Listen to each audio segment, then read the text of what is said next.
Autor: Jorge Waxenberg. Título: El valor de las palabras. Ejercicios de autoconocimiento y convivencia. Introducción.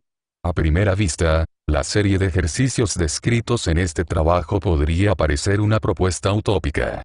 Frente a la violencia generalizada y las tensiones internacionales que amenazan la precaria paz que tenemos, hacer hincapié en el uso de nuestras palabras aparece como una digresión tan apartada de los problemas que sufrimos que no valdría la pena considerarla. Sin embargo, considero que el enfoque de este trabajo es realista, apunta a reconsiderar el valor que damos a lo que decimos y a comprender el efecto que producimos con nuestra manera de hablar. No siempre tenemos presente que el lenguaje es la base de la comunicación entre nosotros, y que la manera en que lo usamos no solo establece el carácter de nuestras relaciones sino también la calidad de lo que sentimos y generamos al vivir unos con otros. Por esto, a mi entender, el manejo de nuestras palabras tiene gran importancia tanto en nuestro desenvolvimiento individual como en el de la sociedad. Con palabras formamos o destruimos vínculos, con palabras aprendemos y enseñamos, con palabras creamos en gran medida el mundo en que vivimos y la forma de vivir en él. Si consideramos el proceso que conduce a problemas de relación interpersonal, de pareja, y aún de conflicto entre sectores y colectividades, frecuentemente encontramos que todo comienza en palabras que decimos, cómo lo decimos, por qué lo decimos y cómo otros interpretan lo que decimos, que declaramos y que proclamamos y que no decimos de lo que pensamos y haremos. O si decimos palabras imprudentes o inoportunas, no las podemos borrar ni evitar sus consecuencias, tampoco un silencio cargado con pasión se puede olvidar y su efecto perdura a veces toda la vida. Quienes anhelamos estimular nuestro desenvolvimiento buscamos expandir nuestras ideas y contribuir al adelanto humano, pero no siempre prestamos atención a cómo el lenguaje que usamos y la forma en que nos expresamos afecta nuestra relación con los demás. Por eso, vale la pena que prestemos atención a nuestras palabras. Por otra parte, al atender a lo que decimos al hablar y a cómo lo decimos, descubrimos que en el lenguaje tenemos una herramienta valiosa para adquirir dominio sobre nuestras emociones y, especialmente, sobre nuestros estados de ánimo. Comprendemos, entonces, que nuestras palabras son las riendas con las que podemos adquirir dominio sobre lo que sentimos y, a través de ese dominio, sobre lo que hacemos. Además, la forma en que nos expresamos puede mostrarnos aspectos nuestros que no siempre estamos dispuestos a explorar. Por ejemplo, podemos descubrir que cuando decimos lo que sentimos y pensamos, y hasta cuando narramos cosas intrascendentes, muchas veces hablamos como si tuviéramos que guarecernos de ataques que ponen en peligro lo que sentimos que somos y valemos. En otras palabras, descubrimos nuestras defensas verbales automáticas. Cómo éstas pueden influir fuertemente en nuestro estado de ánimo y en nuestras relaciones, les dedicamos espacio en este trabajo. Quizá al leer este texto reconozcamos algunas de nuestras defensas verbales y tendamos a desalentarnos al imaginar que ellas son defectos que no tendríamos que tener. Por cierto que no es así, nuestras defensas son respuestas naturales que nos permiten mantener un cierto equilibrio interior y, seguramente, seguiremos teniéndolas aunque practiquemos con asiduidad los ejercicios que sugerimos. Pero cuando usamos esas defensas en forma exagerada, inadecuada o inoportuna, se vuelven contra nosotros porque afectan nuestro ánimo, turban nuestro discernimiento y dañan nuestras relaciones. Para trabajar sobre esas defensas, en este trabajo proponemos ejercicios de detención. Llamamos de autoconocimiento a estos ejercicios, porque cuando detenemos en forma deliberada nuestros impulsos automáticos hacemos aflorar a nuestra conciencia fuerzas y motivaciones hasta entonces ignoradas o rechazadas por nosotros. Si aprendemos a sacarlas a la luz, podemos ver no solo qué hay en ellas sino también qué hay detrás de ellas y de la noción de ser que hemos adquirido. También llamamos de convivencia a estos ejercicios, porque nos enseñan a tener en cuenta y apreciar a quienes tienen que escucharnos, con gran beneficio de la relación con quienes convivimos. Estos ejercicios también nos ayudan a detener los arranques que nos inducen a hablar sin haber antes discernido qué vamos a decir ni las consecuencias de lo que digamos. Por supuesto, los ejercicios que proponemos no reemplazan nuestras conversaciones, pero sí pueden ayudarnos a conversar. Conversar es un arte que pocas veces usamos o intentamos aprender. Más bien, transmitimos información, hablamos para contar cosas que nos pasan o pasan a otros, para narrar recuerdos, proyectos, o para expresar nuestros problemas y dolores. O bien, hablamos para reforzar nuestras opiniones con quienes piensan como nosotros, o para discutir sin cejar con quienes no las comparten. A veces aprendemos algo de las palabras que intercambiamos, otras, muy poco. El ejercicio de reflexionar sobre lo que decimos nos ayuda a conversar de manera interesante, entretenida y también instructiva. Descubrimos así que la conversación es como la trama de un tejido en el cual se arman y articulan nuestras relaciones. De la forma en que ponderemos y discernamos nuestras palabras, y de la intención y la actitud con que las digamos, depende el valor de ese tejido. Los ejercicios de introspección, como los de reflexión y de meditación, nos permiten tomar distancia de nuestro actuar, para conocernos y decidir cómo orientar los esfuerzos de manera que nuestra vida siga la dirección que anhelamos. Nuestras palabras, en cambio, nos colocan en el instante de la acción, el momento en el que marcamos nuestro rumbo en forma concreta. Según las usemos podemos serenar nuestro ánimo o exacerbarlo, lograr discernimiento o perderlo. Podríamos decir, entonces, que con palabras manejamos buena parte de nuestro desenvolvimiento y, con él, de nuestro futuro. Resaltar la importancia de nuestras palabras y ofrecer alguna herramienta para trabajar sobre ellas es uno de los propósitos de este trabajo. Capítulo 1. Defensas verbales. Son muchas las maneras en que nos defendemos, no solo de lo que atenta contra nuestra vida, nuestra salud y nuestro bienestar, sino también de lo que percibimos como ataques a lo que sentimos que somos, pensamos y hacemos. En este trabajo nos limitamos a considerar solo algunas de las defensas verbales que solemos usar para protegernos en situaciones que nos generan tensión o amenazan nuestra autoimagen. Estimamos que es importante, especialmente desde el punto de vista de nuestro desenvolvimiento, sacar a la luz ante nosotros mismos nuestras defensas verbales. Si bien, por un lado, esas defensas nos ayudan a enfrentar las circunstancias de la vida, por otro traban nuestro adelanto y también la posibilidad de conocernos mejor. Estamos tan identificados con nuestras defensas verbales que, a pesar de ser conscientes de ellas, no percibimos que nos ciegan respecto de cómo somos, por qué somos así, y también sobre lo que producimos en otros y en el medio al usarlas. Como pensamos que la forma en que hablamos es propia de nuestra manera de ser, sentimos que somos libres para hablar como nos salgan las palabras. Creemos que somos espontáneos, sin percibir que obedecemos a impulsos que no solo disparan por sí mismos nuestras palabras, sino que también establecen la calidad de todo el sistema de nuestras relaciones.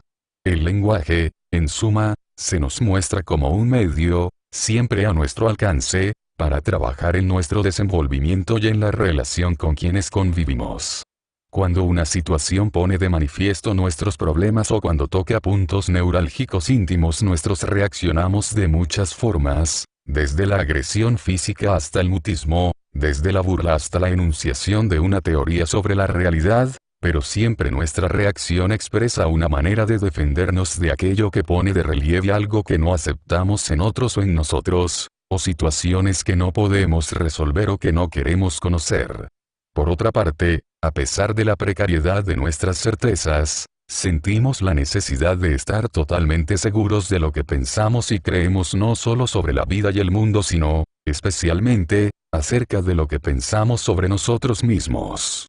Cualquier cosa que ataque o ponga en duda esas certezas activa en nosotros, en forma automática, defensas que generan emociones y reacciones que, generalmente, expresamos en palabras. Buena parte de nuestras conversaciones sirven más para aliviar nuestras tensiones y reforzar la imagen que tenemos de nosotros mismos que para establecer una comunicación provechosa con nuestros interlocutores. Dar escape vocal a la tensión nerviosa es una manera de defendernos de nosotros mismos o de los demás. Si algo nos perturba demasiado usamos el lenguaje para canalizar la fuerza de una reacción que no podemos dominar. Como nos resulta difícil reconocer nuestras debilidades, acostumbra a señalar fuera de nosotros, con palabras, las causas de nuestros desbordes. En la relación interpersonal, muchas de nuestras conversaciones también son válvulas de escape más que medios de participación real. Por ejemplo, cuando sufrimos una situación difícil buscamos con quién hablar sobre ella.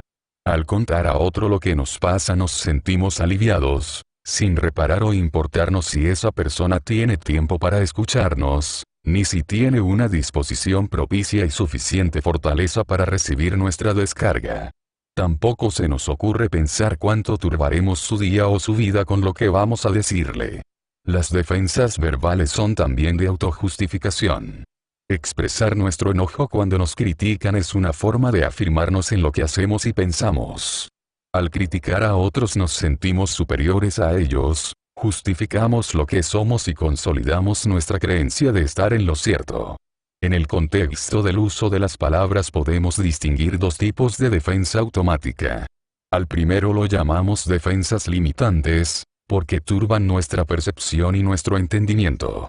Por ejemplo, cuando nos negamos a escuchar, o nos justificamos, o nos quejamos. Describimos algunas de estas defensas en la sección Ponderar lo que decimos. Al segundo lo llamamos defensas agresivas, porque las usamos como armas de ataque. Por ejemplo, palabras cortantes, juicios condenatorios. Describimos algunas de estas defensas en la sección Discernir lo que decimos. ¿De qué manera nos conviene proceder con nuestras defensas verbales para que no obstaculicen nuestro desenvolvimiento ni deterioren nuestras relaciones? Una forma sencilla de trabajar sobre ellas es ponerlas en evidencia. Al verlas tal como son, se nos hace obvia su futilidad y el bajo nivel de conciencia que ellas implican.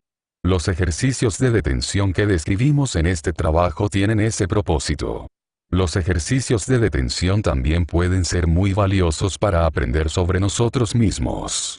Si los hacemos no solo cuando descubrimos nuestras defensas verbales sino también en otros momentos de nuestra vida, podemos abrir campos en la conciencia que tenemos de nosotros mismos y de nuestra circunstancia. Cuando detenemos lo que pensamos, sentimos o hacemos, ocurre en nosotros algo similar a lo que acontece cuando un vehículo con carga se detiene súbitamente. Lo que está suelto es arrojado hacia adelante, lo que está sujeto tensa los medios que lo aseguran. De la misma manera, cuando nos detenemos interiormente, lo que está suelto en nosotros se proyecta en nuestra mente como si esta fuera una pantalla. Pensamientos y sentimientos habituales, asociaciones, recuerdos, rencores, lo que está asegurado, ideas hechas, prejuicios posiblemente queda más ajustado. Con la práctica, y quizá de manera espontánea, comenzamos a comprender por qué pensamos como pensamos y actuamos como lo hacemos. El hábito de observar imparcialmente lo que está en nosotros nos ayuda a comprender por qué está en nosotros.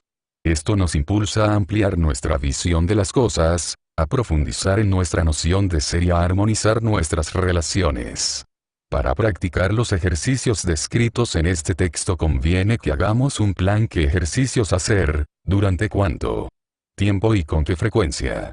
O bien, ¿en qué oportunidad hacerlos? De acuerdo con las características de cada ejercicio. Por otra parte, es bueno que complementemos esos ejercicios con otros de reflexión. Un ejercicio de reflexión consiste en tomar distancia de nuestras reacciones. Como estas son espontáneas y habituales, normalmente las identificamos con nuestra forma de ser en vez de verlas como aspectos de conducta que podemos analizar si reflexionamos sobre ellos. Por ejemplo, en un momento en el que podemos estar en silencio y tranquilos, repasamos las diversas formas en que hemos reaccionado ante hechos del día. No calificamos esas reacciones, solo las observamos y tratamos de descubrir qué motivaciones a veces nos impulsan a reaccionar de maneras que hieren a personas que nos importan, reacciones que también nos hieren a nosotros, quizás sin que percibamos el daño que nos causamos. Otro ejercicio consiste en reflexionar sobre lo que experimentamos al efectuar los ejercicios. Al igual que el ejercicio anterior, elegimos un momento de silencio y tranquilidad para repasar lo que ha ocurrido durante nuestros ejercicios. Observamos las reacciones interiores que experimentamos y también la forma en que reaccionan quienes nos rodean cuando los practicamos. Por ejemplo, reflexionamos sobre lo que pasa en nosotros cuando no decimos algo que tenemos el impulso de decir. También observamos qué pasa en otros cuando les brindamos el espacio creado por nuestra moderación al hablar. Y sacamos conclusiones.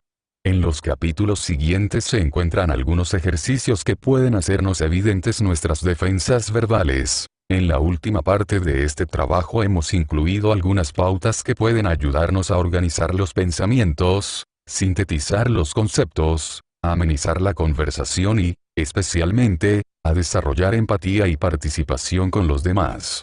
Todos los ejercicios van unidos. Cada uno de ellos es un aspecto de un único ejercicio que podríamos resumir en una actitud de libertad interior y respeto a quienes nos rodean. Capítulo 2. Ponderar lo que decimos. Escuchar. Ponderar lo que decimos es prestar atención a lo que implican tanto nuestras palabras como nuestra intención y nuestra actitud al decirlas. Y no escucha. ¿Cuántas veces hemos dicho y nos dicen estas palabras? Lo cierto es que con gran frecuencia no nos sentimos escuchados al hablar. Nuestro interlocutor pretende atender a lo que decimos, pero es evidente que nuestras palabras no causan ningún efecto en él. Mantiene sus juicios, apreciaciones y explicaciones como si lo que hemos dicho no tuviera valor ni fuera digno de alguna consideración. El hábito de no escuchar es una forma de defendernos de lo que nos disgusta o nos hiere. Por ejemplo, si nos dicen algo que es cierto pero no queremos admitir abiertamente que lo es, una forma en la que nos defendemos es continuar la conversación como si no hubiéramos oído lo que nos dijeron. Otra forma de no escuchar es dar explicaciones cuando nos dicen algo que no queremos oír. Por ejemplo, si alguien nos dice que hemos tenido una conducta torpe, solemos responder, para congraciarnos, diciendo que no fue nuestra intención, que hicimos lo que creíamos mejor, etc. Es evidente que, además de no escuchar, no percibimos lo que esa persona sintió por nuestra conducta. Hubiera sido mucho más sencillo y útil que hubiéramos reconocido con sinceridad sus sentimientos y nos disculpáramos con pocas palabras. De no hacer así, mantendríamos vivo un desacuerdo o una disputa que deterioraría progresivamente nuestra relación con ella. En algunas ocasiones no escuchamos porque lo que se dice nos aburre o no nos interesa. Hacemos asociaciones, pensamos en otras cosas o en decidir qué haremos cuando nuestro interlocutor termine de hablar. No nos damos cuenta de que, para quien nos habla, tiene importancia lo que dice, aunque sea algo ya sabido por nosotros. Por ejemplo, cuando cuenta una película que hemos visto juntos, quizá lo hace para mostrarnos aspectos de la película a los cuales piensa que no prestamos atención. En vez de distraernos de su narración, podríamos hacer algún comentario que oriente hacia una conversación interesante sobre un aspecto de esa película o sobre un tema derivado de ella. Cuando alguien nos dice algo que en el momento no nos interesa, es bueno percibir que, con sus palabras, esa persona nos extiende su mano para que la estrechemos. Nos está hablando de lo que a ella sí le interesa, para que la comprendamos y acompañemos. Si no estrechamos esa mano a través de nuestro interés y atención a lo que nos dice, quebramos el puente por el que podríamos haber establecido o consolidado nuestra relación. Evadirnos de esa conversación podría implicar falta de empatía e indiferencia hacia quien no comulga con nuestras preferencias. No solo el escape mental es una forma de no escuchar lo que alguien dice, mantenerse sin hablar y a veces sin mirar a quien está hablando es una manera agresiva de retirarse de una conversación o de apartarse del grupo. Puede ocurrir que, aunque una persona piense que no la escuchamos, no nos lo diga porque otras veces sí nos lo dijo, en esas palabras o en otras sin que nosotros mostremos que la hemos escuchado. Si prestamos atención, seguramente notaremos que algo entorpeció la relación que tenemos con esa persona. Sería bueno, entonces, que le preguntemos con sencillez qué pasó y, cuando nos responda, no justifiquemos con explicaciones el desencuentro que produjimos. En pocas palabras oímos pero no siempre escuchamos. De igual manera, vemos y no siempre hablamos como si hubiéramos visto. Permanecer en silencio ante un hecho reprobable, como si uno fuera indiferente a lo que ocurre, Es una manera implícita de expresar que uno está de acuerdo con lo que ha pasado, y así lo interpretan quienes perciben ese silencio. Pero no siempre es oportuno expresar lo que sentimos o pensamos respecto de lo que está ocurriendo. Conviene que nos mantengamos atentos para medir con prudencia nuestros comentarios. De acuerdo con la situación, criticar y condenar abiertamente todo lo que nos parece reprobable puede no ser la mejor manera de expresar nuestra opinión, especialmente si nadie la pide ni espera que hablemos porque no es el momento o el lugar de hacerlo, o no somos la persona indicada para juzgar en ese momento esas situaciones. Para saber cuándo hablar y qué es lo mejor para decir, conviene aprender a escuchar. Escuchar no se limita a prestar atención solo a lo que otros dicen, sino también a lo que dice la situación, el momento, el ambiente y la actitud de las personas con quienes estamos. Escuchar es dejar que entre en nosotros lo que vemos y oímos, y así comprender que nuestra mejor respuesta es aquella que evidencia que hemos escuchado. De no hacer así, podríamos hacer una crítica inoportuna que agrave una circunstancia ya difícil, o hacer críticas sin fundamentos que no agreguen luz a los juicios de otros y que, además, muestren nuestra falta de criterio, o continuar con una argumentación que exprese nuestro rechazo a lo que nos dicen. Escuchar es también percibir si quienes están con nosotros podrían recibir con agrado lo que se nos ocurra decir en el momento. A veces nos embarcamos en contar largamente alguna anécdota que nos parece interesante pero que no lo es para los demás, o no sea el mejor momento para narrarla.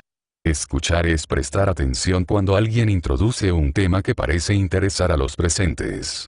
Lo que esa persona dice al iniciar el tema puede despertar en nosotros asociaciones que nos muevan a interrumpirla para contar algo intrascendente que nos pasó y, a partir de allí, seguir nosotros con asociaciones en una charla que haría imposible volver al tema que alguien inició y que importaba a los demás. Escuchar es, además, escucharnos nosotros mismos cuando hablamos, percibir si somos rígidos en nuestros juicios, condenatorios en nuestras opiniones o si nos vamos por las ramas de tal manera que resulta difícil que alguien recuerde, o nosotros mismos recordemos lo que hemos dicho. Si esto ocurriera, mostraría que tampoco supimos escuchar el elocuente silencio de quienes obligamos a acompañar nuestras divagaciones. Escucharnos a nosotros mismos es particularmente difícil cuando tenemos el hábito de hablar en todo momento, se nos invite a hacerlo o no. No nos damos tiempo ni para pensar lo que vamos a decir ni para reflexionar sobre lo que hemos dicho, y es improbable que nuestra conversación pueda ser interesante o instructiva para alguien. En un contexto más amplio, escuchar es, al menos, tratar de comprender el mensaje que nos dan las experiencias que vivimos y las circunstancias del medio en el que actuamos, como también las que la humanidad vive día a día. Recibir noticias sin responder a ellas, en muchos casos implica bloquear toda novedad que pueda perturbarnos, o ser indiferente e insensible a lo que ocurre mientras no nos ataña directamente.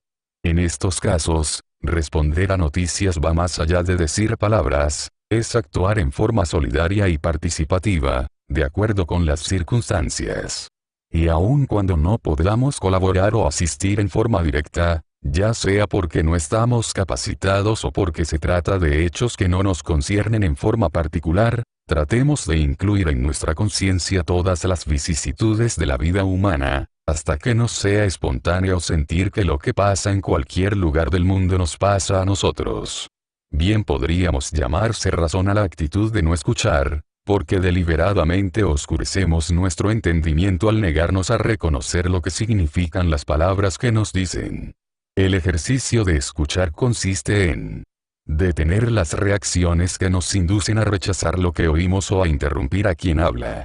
Reflexionar sobre lo que nos han dicho. Validar lo que escuchamos. Responder y actuar en consecuencia con esa validación. Espontáneamente oímos y espontáneamente hablamos. Pero escuchar no es espontáneo en nosotros, es un arte que es bueno aprender. El ejercicio que hemos propuesto y los descritos más adelante son medios que nos ayudan a lograr ese arte. Capítulo 3. Queja fructífera. Detener la queja nos enseña a contemplar los hechos como son en vez de rechazarlos cuando nos disgustan. Esto nos permite discernir qué podemos hacer respecto de lo que nos hace sufrir y diseñar un plan de acción para solucionarlo. Al quejarnos expresamos un dolor o una pena, o bien resentimiento o disconformidad con alguien o con algo. Según la razón de la queja y el resultado que obtenemos al expresarla, podemos dividir las quejas en reclamo, queja justificada, queja infructuosa. El reclamo es un derecho que tenemos para que, por ejemplo, se nos dé un servicio que hemos contratado y no estamos recibiendo. Cuando nuestro reclamo es atendido y recibimos ese servicio, decimos que ha sido fructífero. Nuestra queja es justificada en varias situaciones. Algunas de ellas son, por ejemplo, cuando expresa nuestra pena por el fallecimiento de un ser querido o por la quiebra de una relación importante para nosotros, cuando nos quejamos al médico por dolores que sufrimos, en busca de una curación. Esta queja es fructífera porque brinda al profesional los datos que necesita para aconsejar un tratamiento cuando expresa nuestro sufrimiento porque alguien nos inflige un dolor en forma arbitraria. En estos casos, si bien nuestra queja puede no ser fructífera, al menos nuestra intención es que sí lo sea, ya que reclamamos para que quien nos hace sufrir deje de hacerlo. Pero no siempre nos quejamos en forma fructífera. Si nuestro duelo se extiende hasta convertirse en patológico, ya no es fructífero sino un trastorno que puede ser tratado. Si nos mantenemos pendientes de que nos duele o podría dolernos, nuestras quejas al médico no siempre serán fructíferas. Si reaccionamos desmedidamente y nos enojamos cuando alguien, en forma inadvertida, nos produce algún dolor, nuestra queja enojosa no es necesaria. Quien nos hirió sin querer no necesita nuestra recriminación para lamentarlo. No nos quejamos solo por dolores. Cuando algo no ocurre como nos hubiera gustado o habíamos esperado, nos disgustamos y expresamos esta reacción con quejas sin analizar qué conseguimos o producimos con nuestras protestas. En estos casos, lo sensato hubiera sido investigar qué podemos hacer para remediar lo que nos molesta, y hacerlo. Incluso hacemos quejas que de antemano sabemos serán infructuosas. Cuando seguimos quejándonos a pesar de saber que no conseguiremos nada al hacerlo, bien podríamos llamar lamentos autocompasivos a nuestras quejas. Esos lamentos, además de inútiles, son molestos y perjudiciales. Son molestos porque es difícil que alguien quiera mantenerse cerca nuestro si lo que escucha de nosotros son letanías de lamentos. Son perjudiciales porque ponen tensión en el ambiente y añaden malestar a una situación que ya nos lo está produciendo. Además, el hábito de lamentarnos nos genera un estado de ánimo de mal humor, amarga la vida nuestra y la de quienes conviven con nosotros. La queja infructuosa nos produce profunda desazón. Quizá imaginamos que al quejarnos hacemos algo para cambiar una situación que nos molesta, a pesar de saber muy bien que esos lamentos no producirán ningún cambio. Por ejemplo, nos quejamos porque no llega alguien que dijo que iba a venir a vernos, o porque llega una persona que no deseamos encontrar. O nos quejamos de alguien que no está presente, o que quizá ya no está vivo, y expresamos nuestra queja a quien quiera escucharnos que no hará o no podrá hacer nada para aliviar nuestra pena, o hasta podemos quejarnos del clima, del paso del tiempo y de situaciones de la vida que nadie puede evitar, al menos hasta ahora. En fin, nos quejamos de situaciones que no cambiaremos con lamentos. Si bien las quejas infructuosas nos permiten descargar la tensión que nos producen los disgustos, lo cierto es que con este tipo de quejas tapamos la realidad. No queremos aceptar lo obvio de la vida, de nuestras relaciones y de nuestra situación en el mundo. Y mientras no aceptemos la realidad vivimos a ciegas, a tientas y con temor por lo que pueda ocurrir. La autocompasión implícita en la mayoría de nuestras quejas atenta contra nuestra capacidad de reaccionar en forma positiva ante las contrariedades propias de la vida y las dificultades que encontramos para realizar nuestros objetivos. Imaginemos que un atleta, mientras corre la maratón, se queja de los dolores que sufre al correr. Es improbable que esa actitud le ayude a llegar a la meta. De la misma manera, al quejarnos en forma infructuosa generamos sentimientos y actitudes que van contra la posibilidad de realizar lo que deseamos, de disfrutar de la vida y de nuestros logros. Detener la queja nos enseña a contemplar los hechos como son en vez de rechazarlos cuando nos disgustan. Esto nos permite discernir qué podemos hacer respecto de lo que nos hace sufrir y diseñar un plan de acción para solucionarlo. En consecuencia, el ejercicio sobre la queja es el siguiente. Ante un contratiempo, detener el impulso a quejarnos. Discernir qué hacer para solucionar o aliviar lo que nos aqueja. Si podemos hacer algo, efectuarlo. Una vez hecho lo que podíamos hacer, no quejarnos por lo que nos contrarió. Si no podemos hacer nada, no verbalizar quejas. No quejarnos mentalmente al recordar lo ocurrido. Dejar atrás el incidente. No volver mentalmente a él. Sin embargo, aunque entendamos la futilidad de algunas de nuestras quejas y practiquemos este ejercicio, si tenemos ese hábito muy arraigado puede ocurrir que continuemos quejándonos. Si así fuera, tratemos de darnos cuenta de que si bien podemos sentirnos mejor al quejarnos, como si estuviéramos desquitándonos de algo que nos hace sufrir, al quejarnos atendemos solo a lo que en el momento nos duele, sin ver todo lo que podría hacernos felices si lo tuviéramos en cuenta. Vale la pena, entonces, que cuando comenzamos a quejarnos por algo tratemos de ampliar el contexto y percibir todo lo bueno que tenemos si nos ocurre, y también todas las cosas dolorosas que podrían pasarnos si no nos pasan. O, al menos, pensemos en algo diferente de lo que motiva nuestra queja, para detener la mortificación que nos estamos produciendo y la que también producimos a quienes nos escuchan. Por más desesperada que nos parezca una situación, si logramos no dramatizarla y reflexionar con calma sobre ella, lo más probable es que encontremos maneras de superarla o, al menos, de aliviarla. De esta manera podremos relacionarnos en forma más clara con lo que ocurre, comprender mejor lo que pasa a nuestro alrededor y qué nos pasa en nuestra interacción con el devenir. Capítulo 4. Explicación necesaria. Cuando logramos vulnerabilidad, en vez de ofendernos o enojarnos cuando alguien nos dice algo que no coincide con la opinión que tenemos de nosotros mismos, nos abrimos a aprender la impresión que causamos en otros con nuestras actitudes y acciones. Esa impresión define lo que somos para otros en el medio en que vivimos. Las explicaciones son una de las formas más comunes con las que defendemos lo que pensamos, sentimos o hacemos. Si bien no siempre son necesarias, sentimos que tenemos que dar explicaciones cuando un comentario o una situación pone de relieve algún error o falencia nuestra, o que tenemos que pedirlas cuando creemos percibir faltas de otros. Es obvio que tenemos que dar explicaciones cuando es justo que nos las pidan o cuando tenemos la obligación de darlas. Por ejemplo, porque lo exige nuestro trabajo o porque hayamos hecho cambios en tareas que afectan las de otros. Pero cuando no es así y damos explicaciones, conviene que reflexionemos por qué las damos y también por qué las pedimos. Cuando así lo hacemos o cuando alguien hace algo diferente de lo que esperábamos que hiciera, solemos reaccionar con enojo y, en vez de expresar con claridad nuestro disgusto, le pedimos una explicación que no queremos recibir. Por ejemplo, decimos por qué hizo eso. Cuando nos responde con razones las rechazamos y comenzamos a discutir. Mejor hubiera sido expresarle, en forma escueta, lo que sentimos por lo que hizo.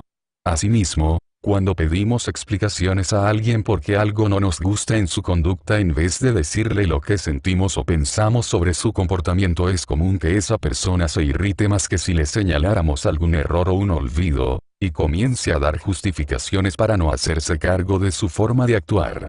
Por un lado, expresamos un reproche; por otro, sentimos que no se nos escucha porque nos responden con excusas. Este sistema de reacciones en nuestras relaciones es triste y resulta en tensión y malos entendidos. Hasta puede ocurrir que, cuando alguien nos llama la atención sobre tareas que efectuamos, también nosotros demos explicaciones para disimular nuestras faltas y evadir así juicios que no nos gusta escuchar. Estos tipos de explicaciones son justificaciones, una de las formas más comunes de autodefensa.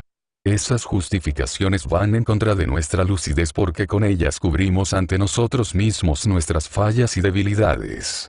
También van en contra de nuestra capacidad para trabajar sobre aspectos nuestros que podríamos o tendríamos que mejorar. Pero lo más importante es que, si quien nos llama la atención está en lo cierto cuando juzga desacertada una decisión o un comportamiento nuestro, lo que hacemos con nuestras justificaciones es negarnos a aceptar el acierto de lo que nos dice. Es decir, nos negamos a reflexionar y a revisar nuestra conducta o nuestras decisiones. Este es uno de los casos en los que generamos la exclamación y no escucha en quien nos está hablando. Además, si damos lugar a que nos den justificaciones, o si exigimos a alguien explicaciones cuando éstas no son necesarias, estimulamos sus defensas impulsivas y debilitamos su posibilidad de comprender su manera de actuar. Por esta razón, el ejercicio de no dar explicaciones implica también el de no pedirlas cuando éstas no son necesarias. Por otra parte, las explicaciones son uno de los medios por los que volvemos a gustar nuestros aciertos y apartamos de nuestra mente nuestros errores. Es común que cuando hacemos algo bien tengamos el deseo de comentario y explicar lo que hicimos. Cada vez que lo explicamos volvemos a gustar nuestro éxito. También es común que cuando, por desidia o falta de hábitos adecuados, no podemos cumplir con algo que tenemos que hacer sintamos la necesidad de explicar por qué no podemos. Cada vez que lo explicamos nos convencemos de que causas ajenas nos impidieron hacer lo que teníamos que hacer. Esos comentarios deterioran la conversación y también nuestra relación con los demás. Es poco probable que quienes nos escuchan sientan agrado por nuestros intentos de inspirarles admiración hacia nosotros o lástima por nosotros. El ejercicio sobre las explicaciones necesarias consiste en no hacer comentarios sobre nuestros hechos, ni para ponderarlos ni para validarlos. No dar justificaciones cuando alguien nos expresa su crítica por algo que hemos hecho. Detener en nuestra mente los movimientos de disgusto que no manifestamos en ese momento, si es que los tenemos. Expresar con claridad que reconocemos las torpezas o los errores que hemos cometido. La primera consecuencia de este ejercicio es que los hechos quedan en nuestra memoria tal como son. Esto nos ayuda a no repetir errores. La segunda consecuencia de este ejercicio es que ganamos un gran espacio mental porque no lo llenamos con una continua argumentación para justificarnos o para condenar la conducta de otros. Además, ganamos tiempo concreto porque no lo perdemos dando largas explicaciones que no cambian lo ya acontecido. La tercera consecuencia de este ejercicio es que nos acostumbramos a ver y entender las cosas como son y no como quisiéramos que fuesen. Lo ideal sería no sentir la necesidad de dar explicaciones innecesarias. Para lograrlo podemos comenzar por aceptar nuestras limitaciones y las de los demás, y habituarnos a no gastar inútilmente nuestro tiempo ni el de otros con explicaciones que no son necesarias. Otro objetivo de este ejercicio es hacernos vulnerables para poder aprender. Ser vulnerable es reconocer nuestra ignorancia no solo respecto de los aspectos todavía desconocidos de la realidad, sino también respecto de quiénes somos para otros, especialmente para aquellos con quienes convivimos. Cuando logramos vulnerabilidad, en vez de ofendernos o enojarnos cuando alguien nos dice algo que no condice con la opinión que tenemos de nosotros mismos, nos abrimos a aprender la impresión que causamos en otros con nuestras actitudes y acciones. Esa impresión define lo que somos para otros en el medio en que vivimos. Para quien lee un libro, lo que éste dice no es lo escrito en él sino lo que entiende al leerlo. Quizá lo que entiende no es exactamente lo que quiso decir el autor, pero ese entendimiento es la base sobre la que el lector juzga al libro. De la misma manera, si queremos conocernos, no es lo que pensamos sobre nosotros lo que tiene que importarnos sino la manera en que los demás perciben e interpretan nuestras palabras y actos. Quienes nos rodean son el espejo en el que tenemos que observarnos para aprender sobre nosotros mismos. Capítulo 5. Salir del centro. Cuando dejamos de ser el centro, nuestras decisiones, juicios, deseos y acciones dejan de estar teñidos con la intención subyacente de defendernos, de justificarnos, de lograr algo que apoye la visión que tenemos del mundo y de la vida. En el contexto de este trabajo, salir del centro significa dejar de sentirnos el centro de todo lo que ocurre. Para lograr una visión más amplia sobre nosotros mismos y lo que sucede, proponemos un ejercicio que abra una salida a ese centro imaginario. Por ejemplo, el de no hablar de nosotros mismos. Cuando se nos propone este ejercicio, Quizá preguntemos comillas si no hablo de mí, ¿de qué voy a hablar? Estamos acostumbrados a centrar las conversaciones en lo que hacemos o hicimos, lo que nos pasa o nos pasó, lo que quisiéramos, lo que nos complace, lo que nos hace sufrir. Hasta hacemos reuniones solo para decir y escuchar lo que cada uno quiera decir de sí mismo y de su vida, y sentimos que esa participación nos hace bien. Por cierto que ese tipo de conversación no solo es válida sino también recomendable cuando estamos muy estresados o algo confundidos por no saber con claridad cómo reaccionar o conducirnos en ciertas situaciones. Pero tenemos que admitir que restringir la conversación a solo hablar de uno mismo, especialmente si lo hacemos en forma habitual y repetitiva, o cada vez que nos reunimos volvemos sobre los mismos problemas, las mismas quejas, los mismos alardes o las mismas críticas, esa forma de hablar no nos hace bien ni a nosotros ni a quienes nos escuchan. Y si nos entretenemos en darnos malas noticias sin hacer nada para remediarlas, solo sembramos tristeza y malestar. Además, insistir en hablar de uno mismo o de lo que a uno le afecta mostraría cuánta importancia nos damos y también cuán restringido es el ámbito de nuestros intereses, nuestras preocupaciones e, inclusive, nuestras aspiraciones. Pero lo cierto es que somos el centro de la mayoría de nuestras conversaciones. Incluso cuando nos quejamos de otros o los criticamos, o no escuchamos, estamos expresando algo de nosotros que creemos es muy importante manifestar. El ejercicio que proponemos se basa en cortar el hábito de volver continuamente la atención sobre nosotros mismos para referirnos a lo que sentimos, pensamos, hacemos o nos ocurrió. Más adelante el ejercicio se extiende a otro hábito más profundo que podríamos tener, el de poner en nosotros el punto de partida de todas las consideraciones, evaluaciones, intereses y decisiones, sin tener en cuenta más que nuestra satisfacción o nuestro beneficio particular y, a veces, el de nuestros allegados. En síntesis, en transformarnos en el centro de la vida y el mundo, a pesar de que nos es obvio que no es así.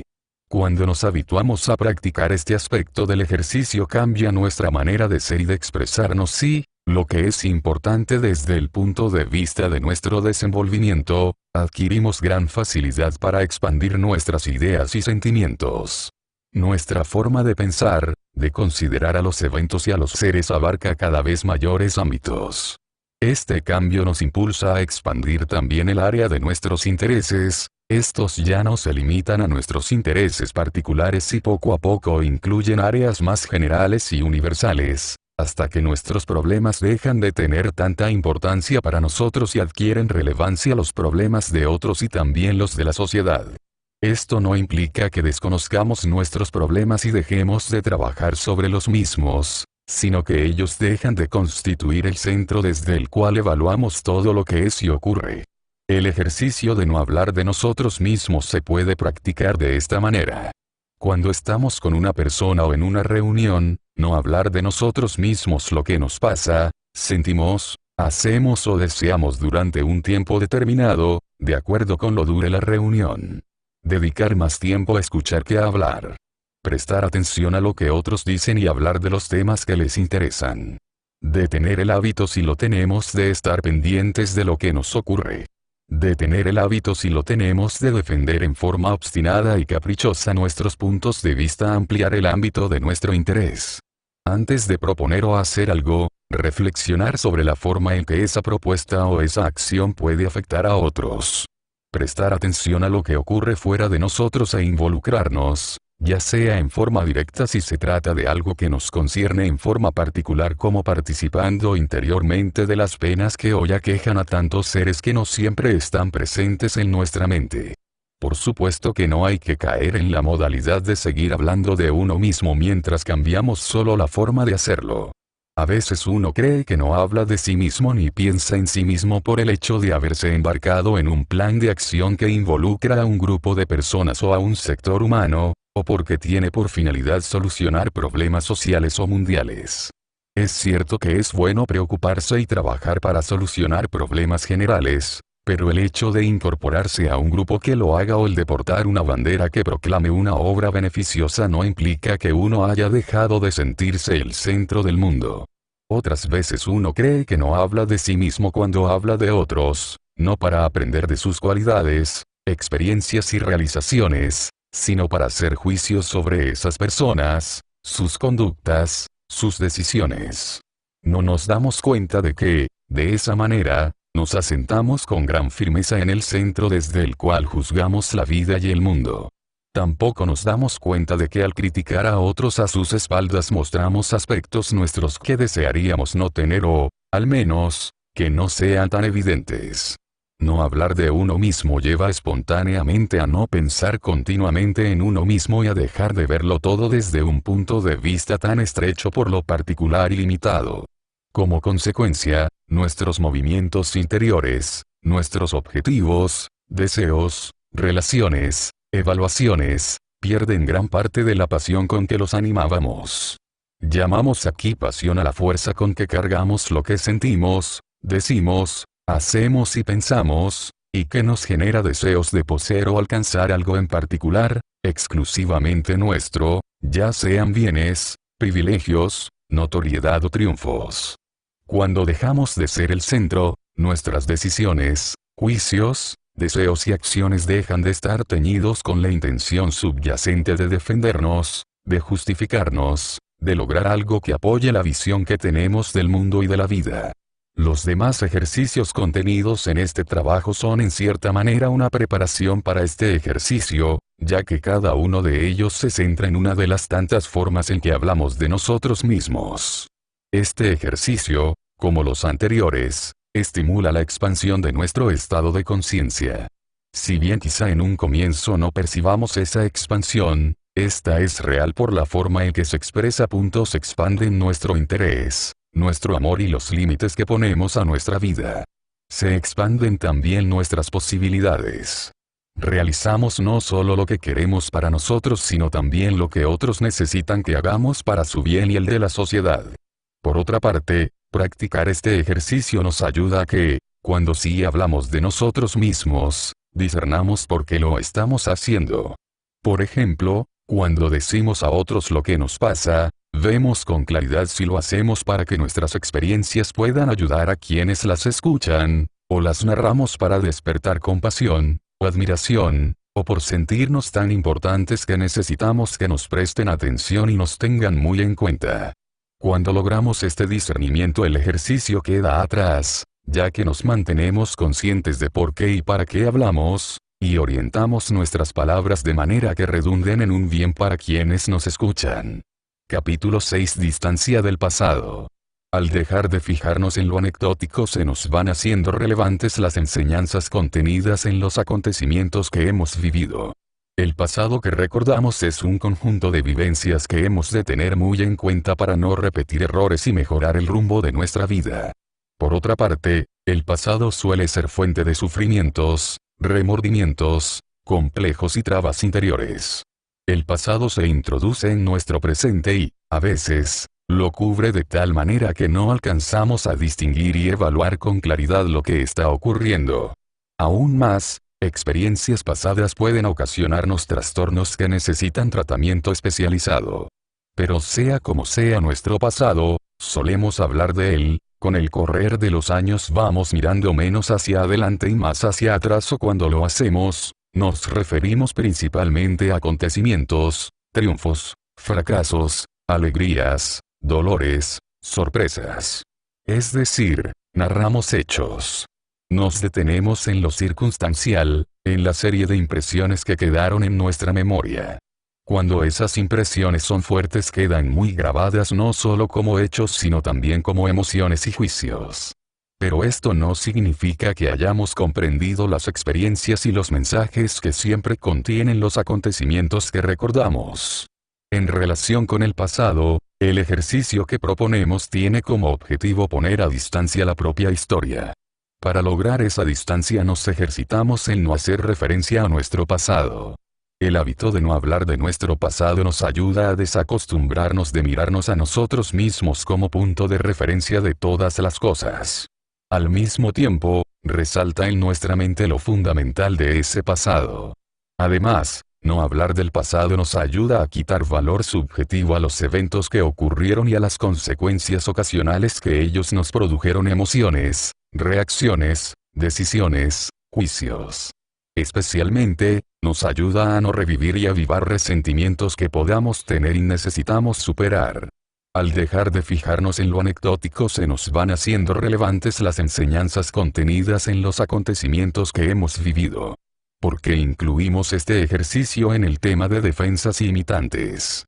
Porque en muchos casos nos refugiamos en el pasado para huir del presente, como también para justificar nuestro presente. Por ejemplo, si estamos pasando un momento difícil, en el que las cosas que hacemos no nos salen bien, tendemos a consolarnos recordando y hablando de nuestros éxitos pasados.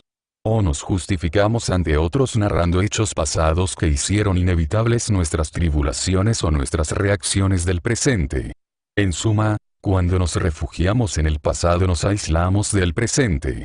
Mientras hablamos de lo que ya ocurrió, no solo perdemos lo que está ocurriendo, sino que también lo pierden quienes nos escuchan, ya que reducimos su presente a nuestra historia sobre un pasado ajeno a ellos.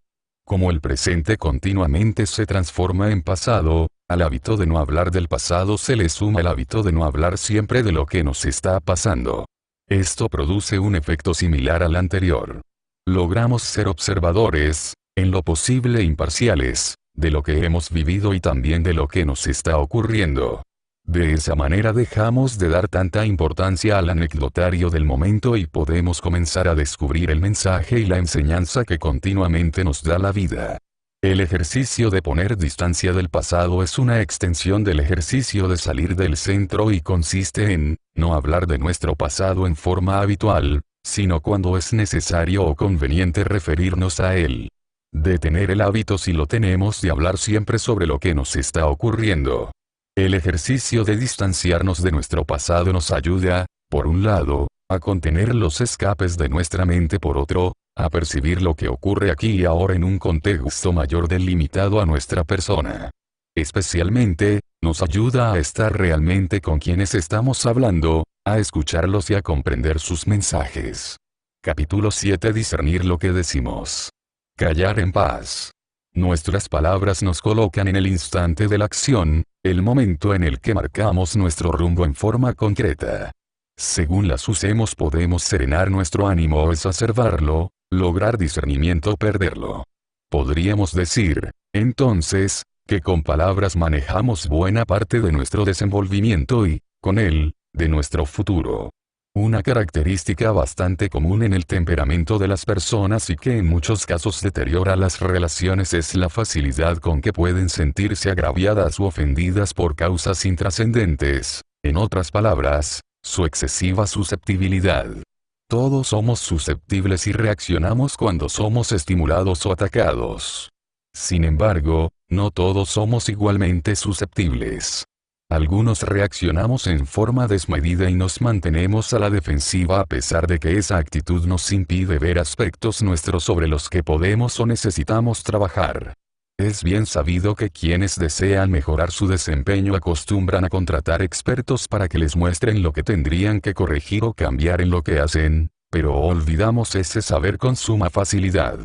Cuando nos señalan una falta o torpeza en nuestra conducta solemos responder con justificaciones o, quizá, nos irritamos y criticamos a quien quizá desea ayudarnos con su comentario o señalamos faltas de otros como si fallas ajenas pudieran justificar las nuestras. Además, quien es muy susceptible no necesita estímulos concretos para reaccionar, basta que los imagine. Por ejemplo, cuando en una conversación alguien dice que vio a una persona caminar sin cuidado y arrastrando los pies, uno de los presentes, muy susceptible, imagina que lo dice por su forma de caminar y comienza a decir cuánta atención pone al moverse. Por otra parte, si somos muy susceptibles, necesitamos recibir reconocimiento de los demás y damos mucha importancia a lo que dicen o puedan opinar sobre nosotros. Por ejemplo, en una reunión alguien comenta, al pasar, que llegó tarde al trabajo por causa de la lluvia. Uno de los asistentes, muy susceptible, rápidamente dice que nunca llegó tarde a ningún compromiso, aun en caso de muy mal tiempo. Piensa que, con lo que dijo, mejora su imagen ante los demás. Quien es muy susceptible asigna, a veces, segundas intenciones e interpreta comentarios anodinos como críticas veladas. Como le cuesta reconocer su gran susceptibilidad, se ofende con facilidad y sus respuestas suelen ser agresivas. Tiende a ser ácido en sus comentarios y crítico en sus apreciaciones. Sin darse cuenta, al reaccionar copia lo que le ofende o lastima. Esto hace que, si uno de los presentes en una reunión es muy susceptible, con frecuencia las conversaciones no terminen bien o generen en el ambiente una tensión que induce a los demás a mantenerse a la defensiva de lo que esa persona pueda decir. Por excesiva susceptibilidad podemos transformar conversaciones corrientes en críticas personales y agresivas. Por ejemplo, a una pregunta inocente, ¿cómo puede ser qué hora es? En vez de dar la hora, quizá preguntamos. Comillas, ¿por qué? Está apurado. ¿Usted cree que pierdo el tiempo? O bien, a la pregunta comillas que está haciendo, podríamos llegar a responder en forma provocadora. Comillas, ¿le parece que lo estoy haciendo mal? Usted siempre cree que sabe más que los demás. ¿Cómo liberarnos de la aguda susceptibilidad que entristece nuestra vida y deteriora nuestras relaciones? Conviene ensayar algún ejercicio, por ejemplo el siguiente. Mantenernos alerta cuando conversamos. Cuando escuchamos un comentario que nos hace reaccionar, no responder de inmediato. Detener nuestros labios y reflexionar sobre las respuestas que se agolpan en nuestra mente, qué nos molesta, qué defendemos, por qué reaccionamos, para qué. Las reacciones susceptibles nos impiden percibir en nosotros dos conflictos opuestos, uno con nosotros mismos, porque nuestra baja autoestima nos mantiene en autocrítica, y otro con los demás, para que reconozcan nuestra valía. Démonos cuenta de que nada de lo que alguien diga sobre nosotros cambia ni lo que somos, ni lo que podemos, ni lo que valemos. Démonos cuenta también de que defendiéndonos de lo que nos parece un comentario injusto no aumentamos nuestro valor ni la estima de los demás. Al contrario, es muy posible que nuestras respuestas deterioren la imagen que otros tienen de nosotros. Entonces, ¿qué sentido tiene comenzar una diatriba que siempre va a perjudicarnos? Es tan grande la satisfacción que sentiremos al hacerla que compensará el bajo concepto que otros tendrán de nosotros. ¿No es acaso mejorar ese concepto lo que buscamos? Si logramos efectuar alguna vez el ejercicio de contener nuestras defensas automáticas, veremos que cada vez nos será más fácil hacerlo. Al callar y dejar fluir la conversación se apaga el torbellino mental y emocional de nuestra primera reacción y poco a poco descubrimos el gozo de callar a tiempo y mantenernos interiormente en paz. Callar en paz es, entonces, el ejercicio que puede ayudarnos a moderar los excesos de nuestro temperamento y, especialmente, a generar paz donde quiera que estemos y en aquellos con quienes hablemos. Capítulo 8. Transmutar el disgusto. El simple ejercicio de trocar una expresión negativa por otra positiva mejora rápidamente no solo la relación que establecemos con otros, sino especialmente nuestro estado de ánimo. Cuando las cosas no son como deseamos que fuesen, no nos sentimos bien. Cuando ese pesar continúa, se transforma en disgusto y, finalmente, puede llegar a generar un mal humor que perdure en nosotros. Sin embargo, no siempre tenemos mal humor porque algo nos contraría. Podemos estar de mal humor sin saber por qué nos sentimos así. Por ejemplo, temprano por la mañana, usted va a hacer un trabajo voluntario para un señor que necesita ayuda. Apenas abre la puerta, el señor le dice comillas, estas son horas de llegar. Y se ve que no le gusta trabajar. Y hasta puede continuar diciendo, y preste mucha atención a lo que hace aquí, vino a ayudar, no a crear problemas. Usted no había dado motivos para que le dijeran algo así. Era evidente que ese señor se había levantado con mal humor. El mal humor nos hace ver especialmente el lado negativo de las cosas. Nada nos satisface, nos irritamos por nimiedades y hacemos difícil la relación con nosotros. Esto influye tanto en el ámbito familiar como en el trabajo y, lo más serio, es que el mal humor es contagioso. Aunque nuestro mal humor sea porque sí, el mal humor que producimos en quienes nos rodean tiene el nuestro como causa. Para no llegar al mal humor es bueno aprender a transmutar nuestros disgustos. Lograrlo es importante porque cuando estamos disgustados perdemos eficiencia tanto en lo que hacemos como en lo que pensamos, nuestro discernimiento está teñido con nuestro estado de ánimo y nuestros razonamientos tienden a ser tendenciosos. Si analizamos el proceso del disgusto podemos entender mejor qué podemos hacer para superarlo. En el momento en que ocurre algo que nos contraría sentimos pena. Luego, si bien tal hecho quedó atrás, recordar nuestra contradicción nos produce disgusto. Puede ocurrir que el motivo del disgusto sea una pena que ocurrió mucho tiempo atrás, luego la vida ha seguido y las situaciones han cambiado. Sin embargo, el recuerdo de lo que ocurrió sigue ocasionándonos disgusto, estamos resentidos. No nos damos cuenta de que mantenemos viva la pena que no quisimos tener, que sufrimos por algo que no está ocurriendo. Este resentimiento nos aleja de lo que sí está ocurriendo y merma nuestra capacidad de reaccionar con provecho ante los hechos actuales que vivimos. Además, deterioramos nuestra relación con los demás, porque en vez de responderles de acuerdo con lo que ocurre en el momento, al expresar nuestro resentimiento los obligamos a retrotraerse a una situación nuestra del pasado, que no está relacionada ni con ellos ni con lo que están haciendo. Si bien entender todo esto nos ayuda a comprender la sinrazón de nuestros disgustos y resentimientos, no nos basta para superarlos. Cuando nos hallamos resentidos o varados en antiguos enojos, podemos ayudarnos a transmutarlos haciendo un ejercicio como el siguiente. Cuando nuestra mente retrocede hacia un hecho que nos disgustó y revivimos ese disgusto, detenemos nuestro pensamiento para tomar conciencia del daño que nos ocasionamos con lo que en ese momento sentimos y hacemos.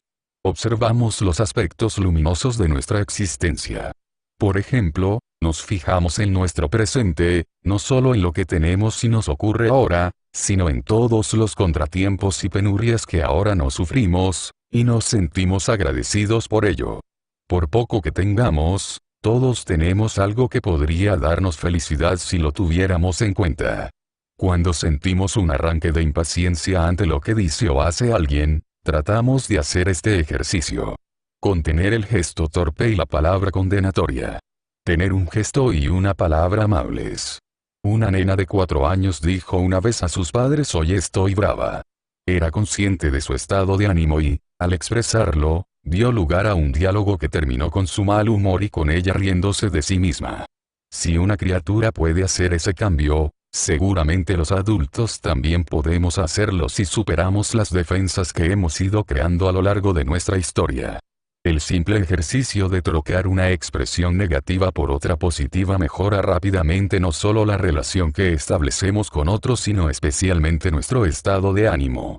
Así como reír nos alegra, mostrarnos amables y cordiales nos hace amables y cordiales. Una práctica se transmuta en una actitud y un estado de ánimo que rápidamente se hacen espontáneos. Quizá al principio no nos resulte fácil cambiar una reacción negativa inconsciente por una acción positiva deliberada, pero a poco de practicar este ejercicio se hace cada vez más fácil lograr ese cambio. Basta comenzar con reemplazar el gesto adusto por una sonrisa para que la senda se haga más clara y fácil de seguir. Capítulo 9: Juicio ponderado. El ejercicio de no juzgar porque sí nos muestra qué particular es tan limitada como puede ser yo la visión que criticamos en los demás. Hacer un juicio ponderado es analizar con detenimiento el asunto a tratar, comparar y evaluar diversas interpretaciones del mismo y llegar a una conclusión exenta de prejuicios y preferencias. Los juicios ponderados no ocurren en forma espontánea.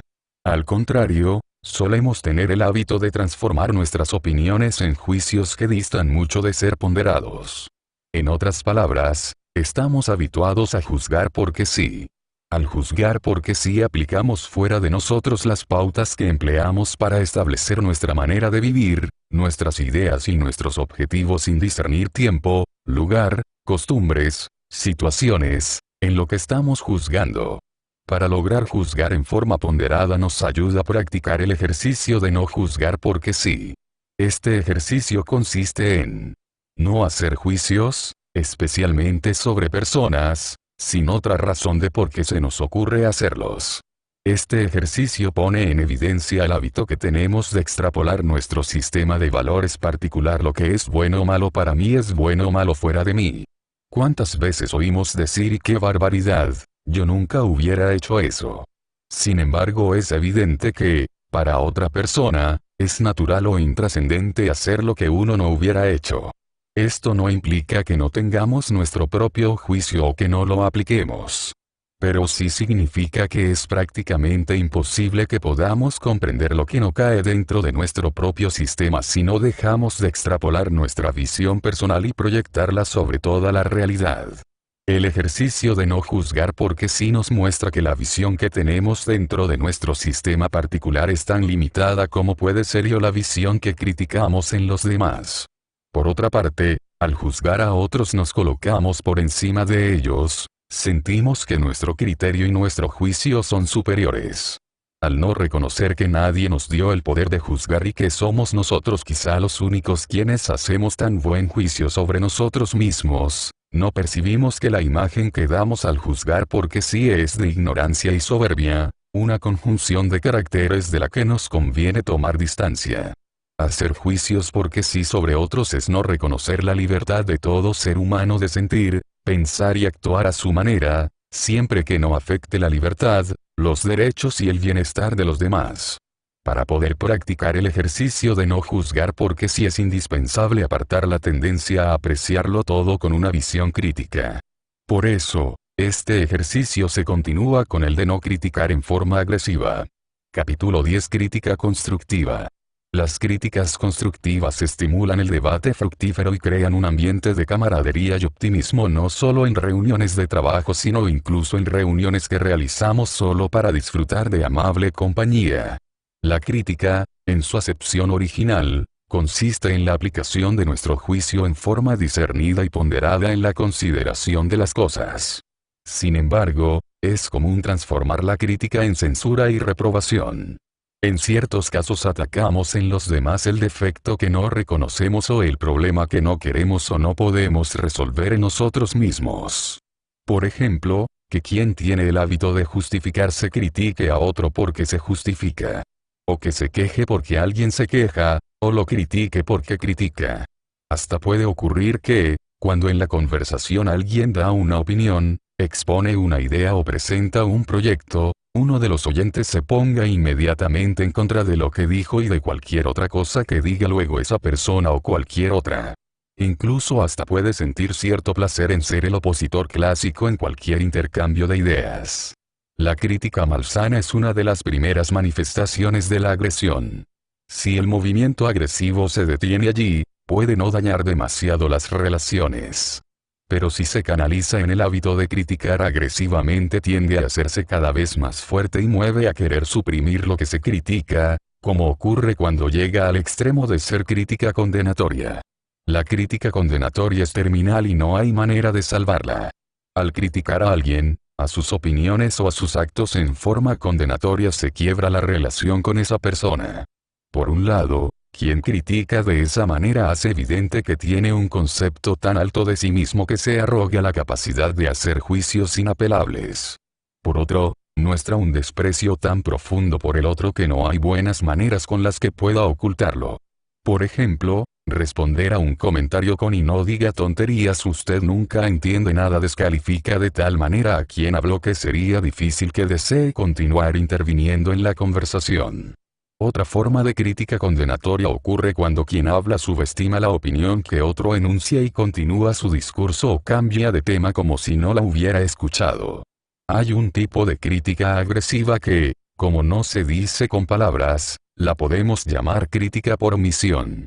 Si cuando estamos reunidos no nos dirigimos nunca a alguno de los presentes, expresamos de manera obvia que esa persona no existe para nosotros, al menos en ese momento. Esto puede ocurrir, por ejemplo, cuando en la reunión de un grupo algunas personas hablan con mucha frecuencia mientras otras permanecen calladas. Si quienes hablan no les dirigen la palabra y continúan sus discursos como si ellas no existieran, muestran que les es indiferente que tales personas formen parte o no del grupo, ya que las conversaciones no hubieran cambiado si quienes no hablaron no hubieran estado presentes. Por otra parte, se puede dar una situación inversa a la anterior. Por ejemplo, se hace crítica por omisión cuando en una reunión alguien no habla aunque se lo invite a hacerlo, porque decide mostrar su desacuerdo con lo que se dice o su disgusto con alguno de los presentes a través de su mutismo y adustez. Otro caso de crítica agresiva por omisión se da, por ejemplo, cuando después de llevar a su grupo de trabajo un proyecto sobre el cual usted ha trabajado largo tiempo, no recibe ninguna opinión sobre lo que ha hecho. En este caso, seguramente usted se siente excluido del grupo, hubiera preferido incluso una mala crítica que no haber recibido comentario alguno, como si usted y lo que ha hecho para el grupo no existieran. El ejercicio de no criticar en forma agresiva nos mantiene atentos para no encerrarnos dentro de los límites formados por nuestros prejuicios e ideas hechas. La práctica de este ejercicio amplía nuestra percepción de las personas y de lo que ocurre más allá de esos límites y hace más integral nuestra interpretación de los hechos, las opiniones y las ideas. Esta percepción nos induce a hacer críticas constructivas. El ejercicio de crítica constructiva comienza con la validación de la opinión o la propuesta que recibimos. Validar es reconocer en forma explícita los puntos de vista diferentes del nuestro. Valorar esos puntos de vista. Incluir tales puntos de vista en el análisis del tema que tratamos. A partir de tal validación, hacemos una crítica constructiva cuando, apoyados en las opiniones que recibimos, aportamos ideas u opciones que las enriquecen, las mejoran o las completan. El ejercicio de criticar en forma constructiva es uno de los más sanos en el sistema de nuestras relaciones. Mantiene la salud mental en los demás y también la conserva en nosotros. Hace agradables a las relaciones y favorece el desarrollo del compañerismo y de la comprensión mutua. Además, suaviza nuestro carácter y mantiene las buenas costumbres. Las críticas constructivas estimulan el debate fructífero y crean un ambiente de camaradería y optimismo no solo en reuniones de trabajo sino incluso en reuniones que realizamos solo para disfrutar de amable compañía. Capítulo 11. Discusión fecunda. Cuando adquirimos el hábito de escuchar aprendemos a considerar las situaciones con otros puntos de vista, recibimos otras experiencias y descubrimos aspectos que trascienden los límites del tema que discutimos. Si nuestras discusiones fueran un juego de análisis contrapuestos para evaluar los pro y contra de una decisión, o lo cierto y lo errado de una proposición, serían valiosas para nuestra comprensión y nuestras relaciones. En esos casos nuestras discusiones serían fecundas, al hacer un análisis no tomaríamos partido, lo único que buscaríamos sería descubrir lo más acertado o lo más cierto en el tema que tratamos. Pero no siempre ocurre así. Generalmente discutimos para que prevalezcan nuestra opinión y nuestras razones. En estos casos, la discusión es vana e inútil, porque ni conseguimos convencer ni tampoco callar a quien no concuerda con nosotros, a menos que ejerzamos algún poder para impedir que exprese su desacuerdo. La discusión común no es otra cosa que la contraposición de razones contrarias y la insistencia en que se atiendan las propias razones o explicaciones. Incluso la conversación corriente parece ser muchas veces la arena donde se enfrentan las personalidades. El curso de las palabras se asemeja a una lucha en la que cada personalidad trata de imponerse, sin lograrlo casi nunca. Imponerse sería conseguir que se reconozcan las propias razones como las más valederas, o lograr que el interlocutor las admita aún sin reconocerlas. Pero lo cierto es que la discusión parece más fortalecer nuestras razones que predisponernos a aceptar las contrarias. Para evitar discusiones inútiles y ponderar nuestros juicios, nos ayudamos con el ejercicio de no discutir en vano. Este ejercicio es una extensión del de no dar explicaciones innecesarias. Cuando hay opiniones contrapuestas, el ejercicio de no discutir en vano consiste en no entrar en el juego de insistir en que se atiendan nuestras razones. No dejarnos atrapar por el juego similar que puede comenzar nuestro interlocutor. Para efectuar este ejercicio necesitamos mantenernos atentos, porque puede ser que tengamos la costumbre de querer convencer a toda costa a quienes no concuerdan con nosotros. Para descubrir cuál es nuestra tendencia en ese sentido, prestemos atención a nuestras conversaciones para advertir cuántas de ellas son solo discusiones. Por otra parte, Una persona puede iniciar una discusión porque no se siente bien en su relación con nosotros, y no porque no esté de acuerdo con lo que estamos diciendo. La respuesta necesaria en este caso sería tener una actitud más amigable hacia ella. Pero si en vez de responder con una mejor actitud nos empeñamos en discutir, en vez de mejorar la relación le agregamos nuevos elementos de fricción. Otras veces es a la inversa, uno cree que quienes le discuten están en contra de uno, sin darse cuenta de que es uno quien tiene el hábito de discutir. Entonces le parece que las demás personas están siempre en contra de uno porque siempre me discuten. No siempre es fácil de practicar el ejercicio de no discutir en vano. Al principio, quizás solo consista en interrumpir el debate verbal, pero no el imaginario. La discusión verbal genera automáticamente otra más seria en el área mental. Por ese motivo, una conversación que pudo haber comenzado en forma inocente y amable puede, por una discusión, transformarse rápidamente en una serie de reacciones que hacen muy difícil mantener la relación en un nivel aceptable. Y, aun cuando logramos pacificar el diálogo, ya se ha introducido en la relación una tensión que luego tiende a incrementarse. Cuando en una relación se introducen discusiones, poco a poco esa relación se puede transformar en choques de opiniones, juicios condenatorios y agresiones verbales que generan conflictos de no fácil retorno. Si al ejercicio de no discutir en vano le sumamos el de escuchar, enfocamos las situaciones de una manera más amplia e inclusiva.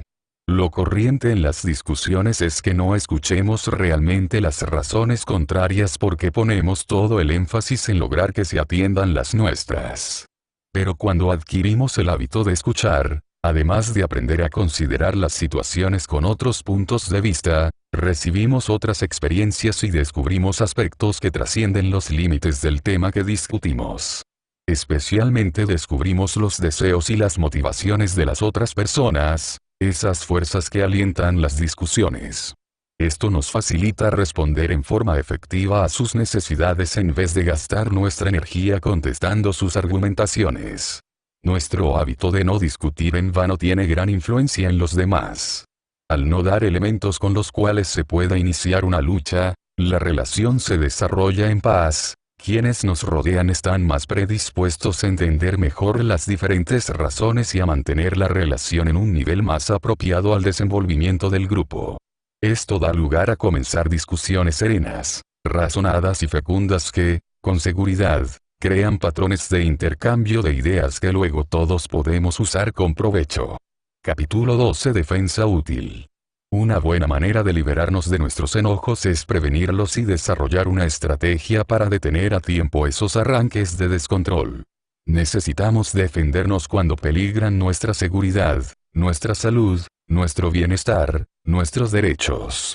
Para eso contamos con la protección que nos brindan la sociedad, los adelantos médicos, los recursos jurídicos. No solo nos defendemos en forma útil de lo que sentimos como un ataque directo, como puede ser una enfermedad o una lesión a nuestros derechos, nos defendemos en forma automática y no siempre útil de todo lo que implica sufrir algún contratiempo o una contrariedad. Estos sufrimientos pueden ser producidos por personas o por acontecimientos que afectan a un grupo humano. También hay situaciones en las que nos empeñamos en defendernos en forma no solo inútil sino a veces perjudicial para nuestra autoestima y la estima de otros hacia nosotros. Son muchas las formas en las que podemos defendernos inútilmente.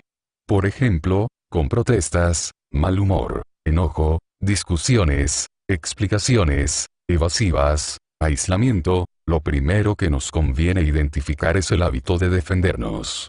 Luego, evidenciar qué tipo de defensa es el más común en nosotros. A partir de allí ya contamos con elementos para no defendernos inútilmente. Cuando ocurre algo que nos molesta o alguien tiene expresiones que nos hieren, si nuestra defensa habitual es la de enojarnos, expresamos nuestro enojo en palabras, con mayor o menor violencia. Como el enojo no nos permite discernir con claridad lo que decimos, puede ocurrir que nuestras palabras no expresen lo que normalmente sentimos, por ejemplo, que amamos a quienes nos están enojando y que, al serenarnos, deseemos no haberlas dicho. Pero los que nos escucharon no las olvidan, y ese episodio permanecerá enturbiando nuestra relación con ellos. El enojo, entonces, no es solo inútil, sino realmente dañino para nosotros y los demás, hasta puede engendrar un curso de violencia que a veces es muy difícil de parar. Una buena manera de liberarnos de nuestros enojos es prevenirlos y desarrollar una estrategia para detener a tiempo esos arranques de descontrol.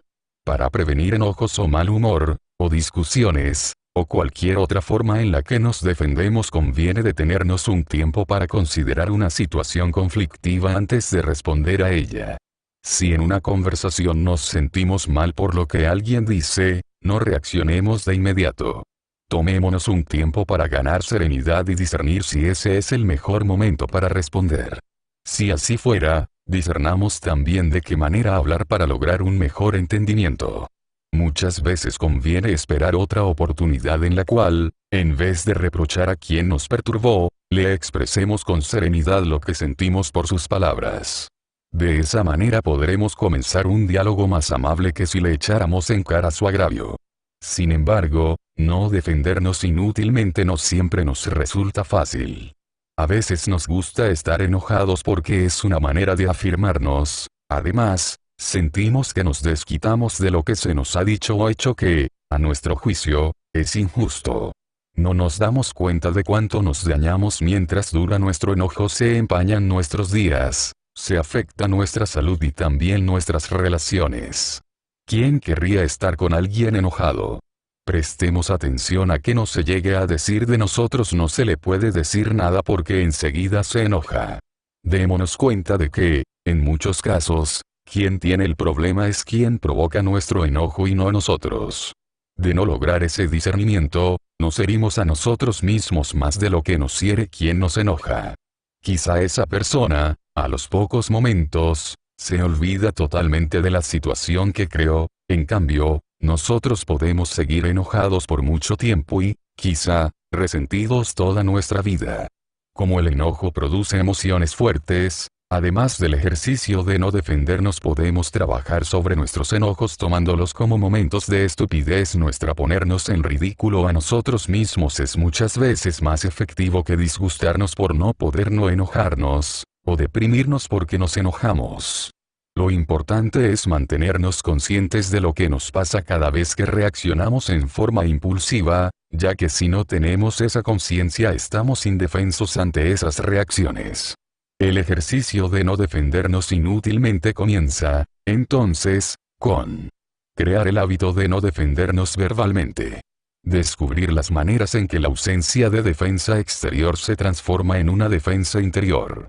Los argumentos que no verbalizamos se suelen multiplicar imaginariamente, y las explicaciones que no damos con palabras se hacen innumerables en nuestra mente.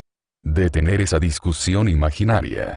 Más adelante el ejercicio continúa con el hábito de detener las otras formas en que nos defendemos cuando damos o nos damos explicaciones.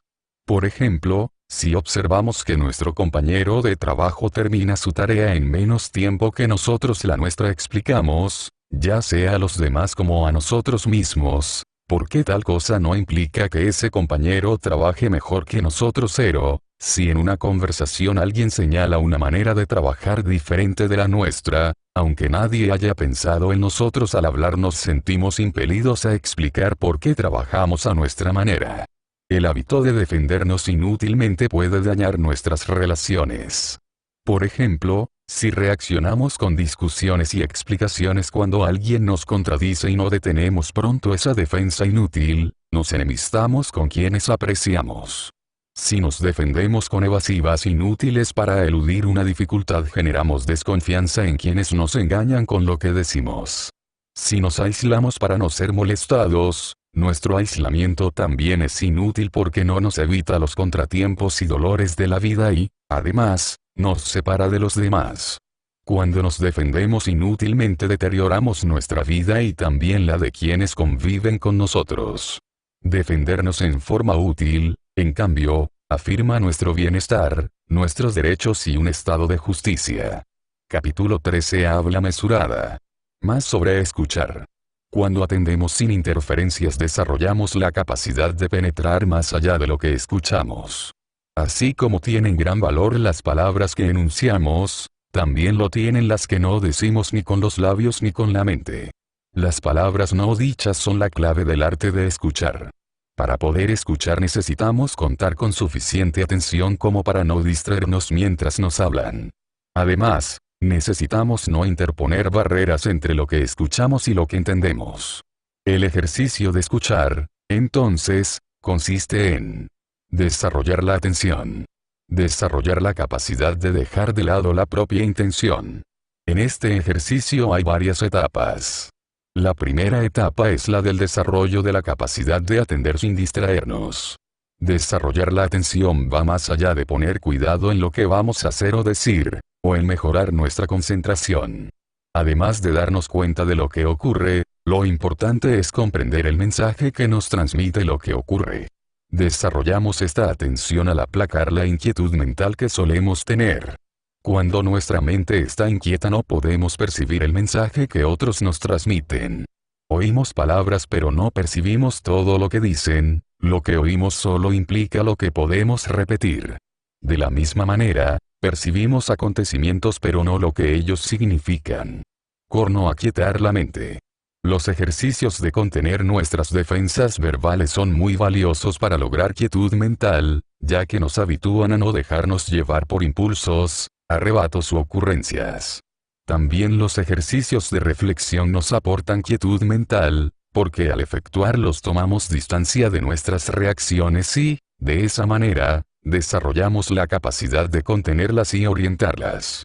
Sin embargo, cuando logramos atender sin grandes distracciones, percibimos que nuestra mente sigue un discurso paralelo, en forma independiente. Por eso, la segunda etapa es la de lograr contener el discurrir de la mente. Si no lo podemos serenar, podemos conseguir con relativa facilidad que nuestro continuo discurrir mental se traslade a un plano más profundo, de manera que no moleste a la atención y a la capacidad de entender lo que escuchamos. Por ejemplo, cuando algo capta toda nuestra atención, como cuando miramos una película interesante, no percibimos que otros pensamientos perturben nuestra capacidad de atender y retener. Este ejemplo nos muestra que lo importante para escuchar es interesarnos realmente por percibir todo lo que nos dicen. Si menospreciáramos lo que nos puedan decir o solo nos importara lo que nosotros queremos decir, seguramente no escucharemos aunque hayamos logrado gran capacidad para atender. El escuchar alcanza toda su amplitud cuando aprendemos a dejar de lado nuestra intención.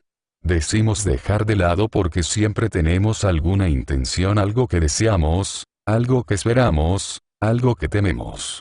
La tercera etapa, entonces, es la de lograr que no haya una intención subyacente que filtre la información que recibimos al escuchar y que habitualmente condiciona lo que entendemos y las respuestas que damos.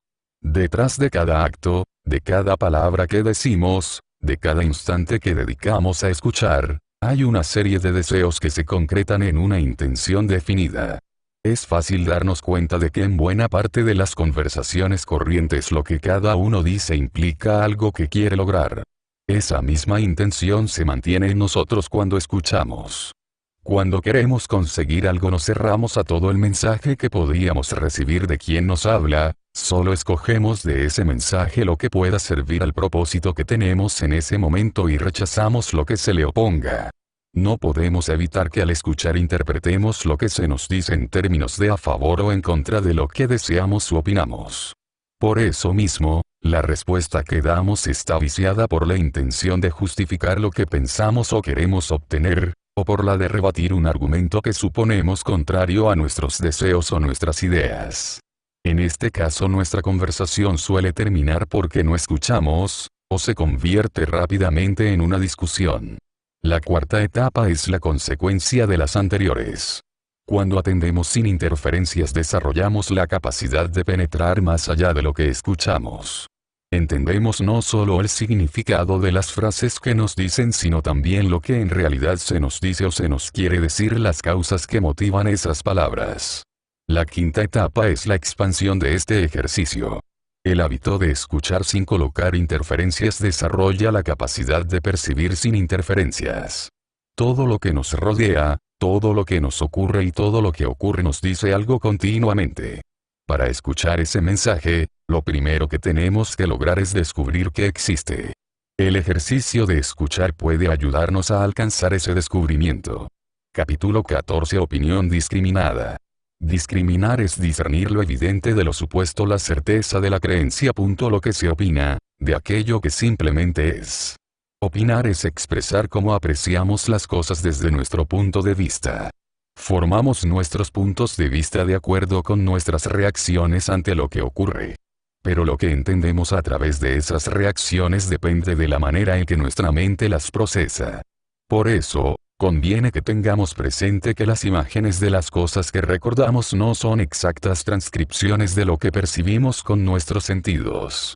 Esa percepción es afectada tanto por experiencias previas como por experiencias posteriores, por nuestros prejuicios y también por la influencia social, ya que el pensamiento grupal puede influir sobre nuestra memoria y sobre nuestras decisiones, o tratamos de concordar los hechos que percibimos con la representación del mundo que tenemos, para que nuestros recuerdos sean coherentes y tengan sentido para nosotros.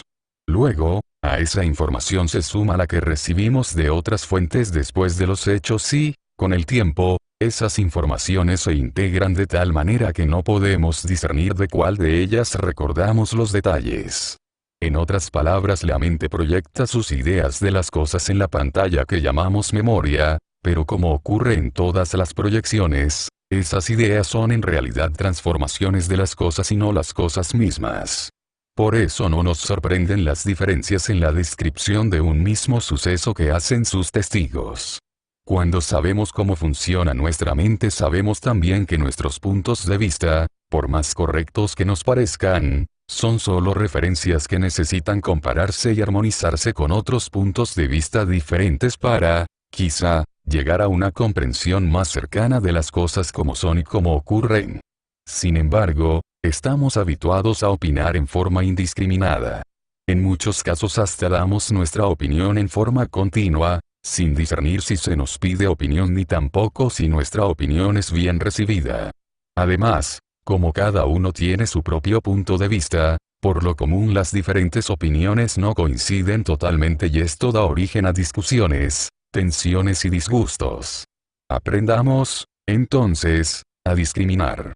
Discriminar es discernir lo evidente de lo supuesto, la certeza de la creencia, lo que se opina, de aquello que simplemente es.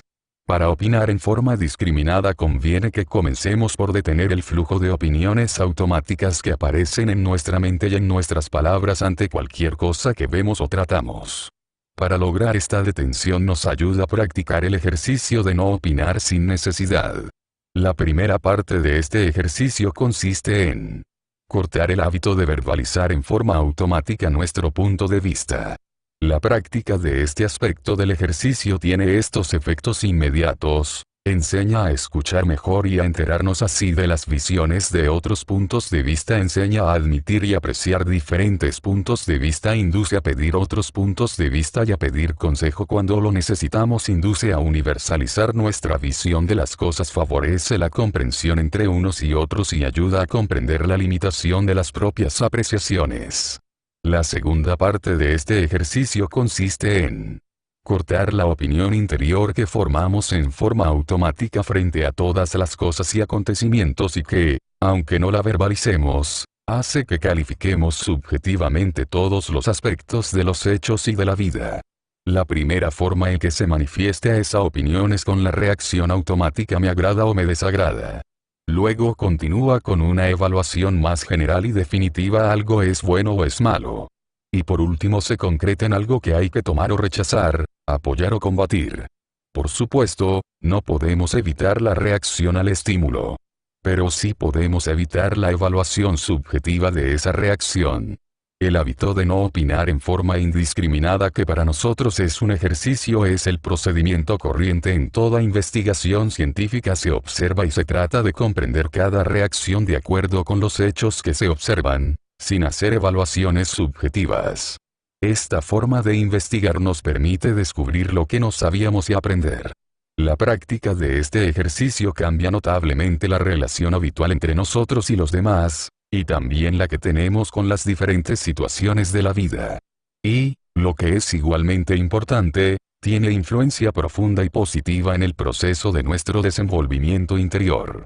Capítulo 15. Consejo debido. Hay muchas maneras de ayudar, y una de las más sabias es la de saber esperar el momento oportuno para brindar lo que otro pueda necesitar.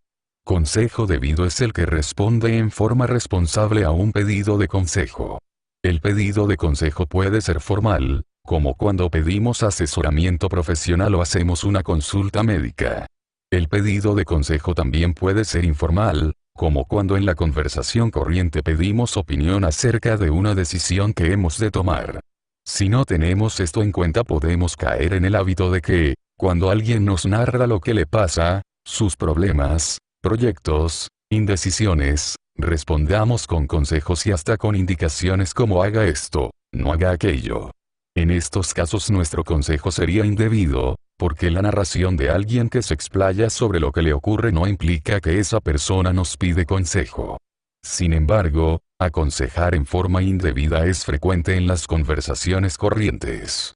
Sea cual fuere el tema sobre el que conversemos, basta que alguien dé una opinión sobre algo que hizo o piensa hacer para que, quizá movidos por una buena intención, le respondamos de una manera que no solo implica un consejo sino también una indicación y, a veces, hasta da la impresión de que pretendemos dar una enseñanza sobre lo que esa persona tiene que hacer, por el énfasis que ponemos en lo que decimos y la forma en que nos explayamos. Damos consejo responsable cuando estamos versados en el tema sobre el que se nos consulta. No siempre tenemos en cuenta que, para dar un consejo, es necesario tener suficiente conocimiento y experiencia sobre el asunto que se trate. Como ya nos hemos formado una serie bastante completa de opiniones sobre la mayoría de los temas que solemos tratar, cuando nos preguntan algo respondemos en forma automática de acuerdo con nuestro punto de vista ya formado, sin reparar si estamos capacitados para dar una opinión fundamentada. Por otra parte, opinar o aconsejar sobre cuánta cosa se nos diga implica invadir vidas de otros y entremeternos en sus asuntos, sin asumir la responsabilidad que tenemos por lo que les decimos. Si tenemos todo esto en cuenta, podemos decir que el consejo requiere respeto, responsabilidad, prudencia. Respeto significa, en el consejo, reconocer la privacidad de la vida de las personas. El hecho de que alguien nos narre algo de su vida no significa que nos abre puertas para que entremos en esa vida.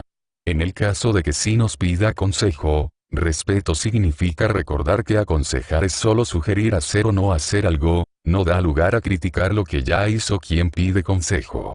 Respeto también implica reconocer el límite del consejo. Aconsejar es dar un parecer en respuesta a la pregunta sobre una cuestión o una situación, y nada más. El consejo no da derecho a indagar o a criticar lo que hace luego quien recibió el consejo. Esto hace que quien pidió consejo se sienta libre para seguir o no el consejo, o para decidir cómo seguirlo. Responsabilidad es la que asumimos por intervenir en el curso que, por nuestro consejo, toma la vida de quien aconsejamos. Prudencia significa, en el consejo, reconocer si tenemos suficiente experiencia y conocimiento como para dar fundamento cierto al consejo que se nos pide. Si no los tuviéramos, no tendríamos derecho a dar tal consejo. Prudencia también significa reconocer cuánto sabemos de la situación de quien pide consejo. Cuando el pedido de consejo se refiere a situaciones o problemas de relación, lo que nos dice quien nos consulta refleja solo su punto de vista sobre ese asunto. Aun si estuviéramos capacitados para dar tal consejo, si no conociéramos las opiniones de los demás involucrados en la situación o en el problema, ni tampoco el contexto de estos, sería imprudente dar consejo. Además, es prudente discernir la seriedad de quien pide consejo y la motivación que lo lleva a pedirlo. No siempre quien pide consejo lo pide en realidad, ni tampoco está siempre dispuesto a hacer lo que podamos aconsejarle. A veces, una persona quiere disimular una decisión que ha tomado y pide consejo solo para conseguir apoyo en lo que ya está decidida a hacer. Si quien recibe el pedido de consejo no está alerta a situaciones de ese tipo y aconseja algo diferente de lo que esa persona quiere hacer, fácilmente entra a discutir para convencerla de que su consejo es bueno, por supuesto sin éxito. El resultado de tal consejo es el deterioro de la relación entre quien pide y quien da consejo. Caso que quien no siguió el consejo fracase en lo que de antemano había decidido emprender, sería un gran error echarle en cara ese fracaso. Tal cosa agregaría trabas a una relación que ya estaba afectada. Otras veces, quien consulta solo busca que validemos lo que hizo o dijo. Si así fuera, no cabe consejo alguno. Prudencia también es cuidar la forma en que damos consejos. Decir a cada momento lo que hay que hacer es pocas veces la manera más apropiada de aconsejar, especialmente si no se nos pregunta en forma explícita qué hacer.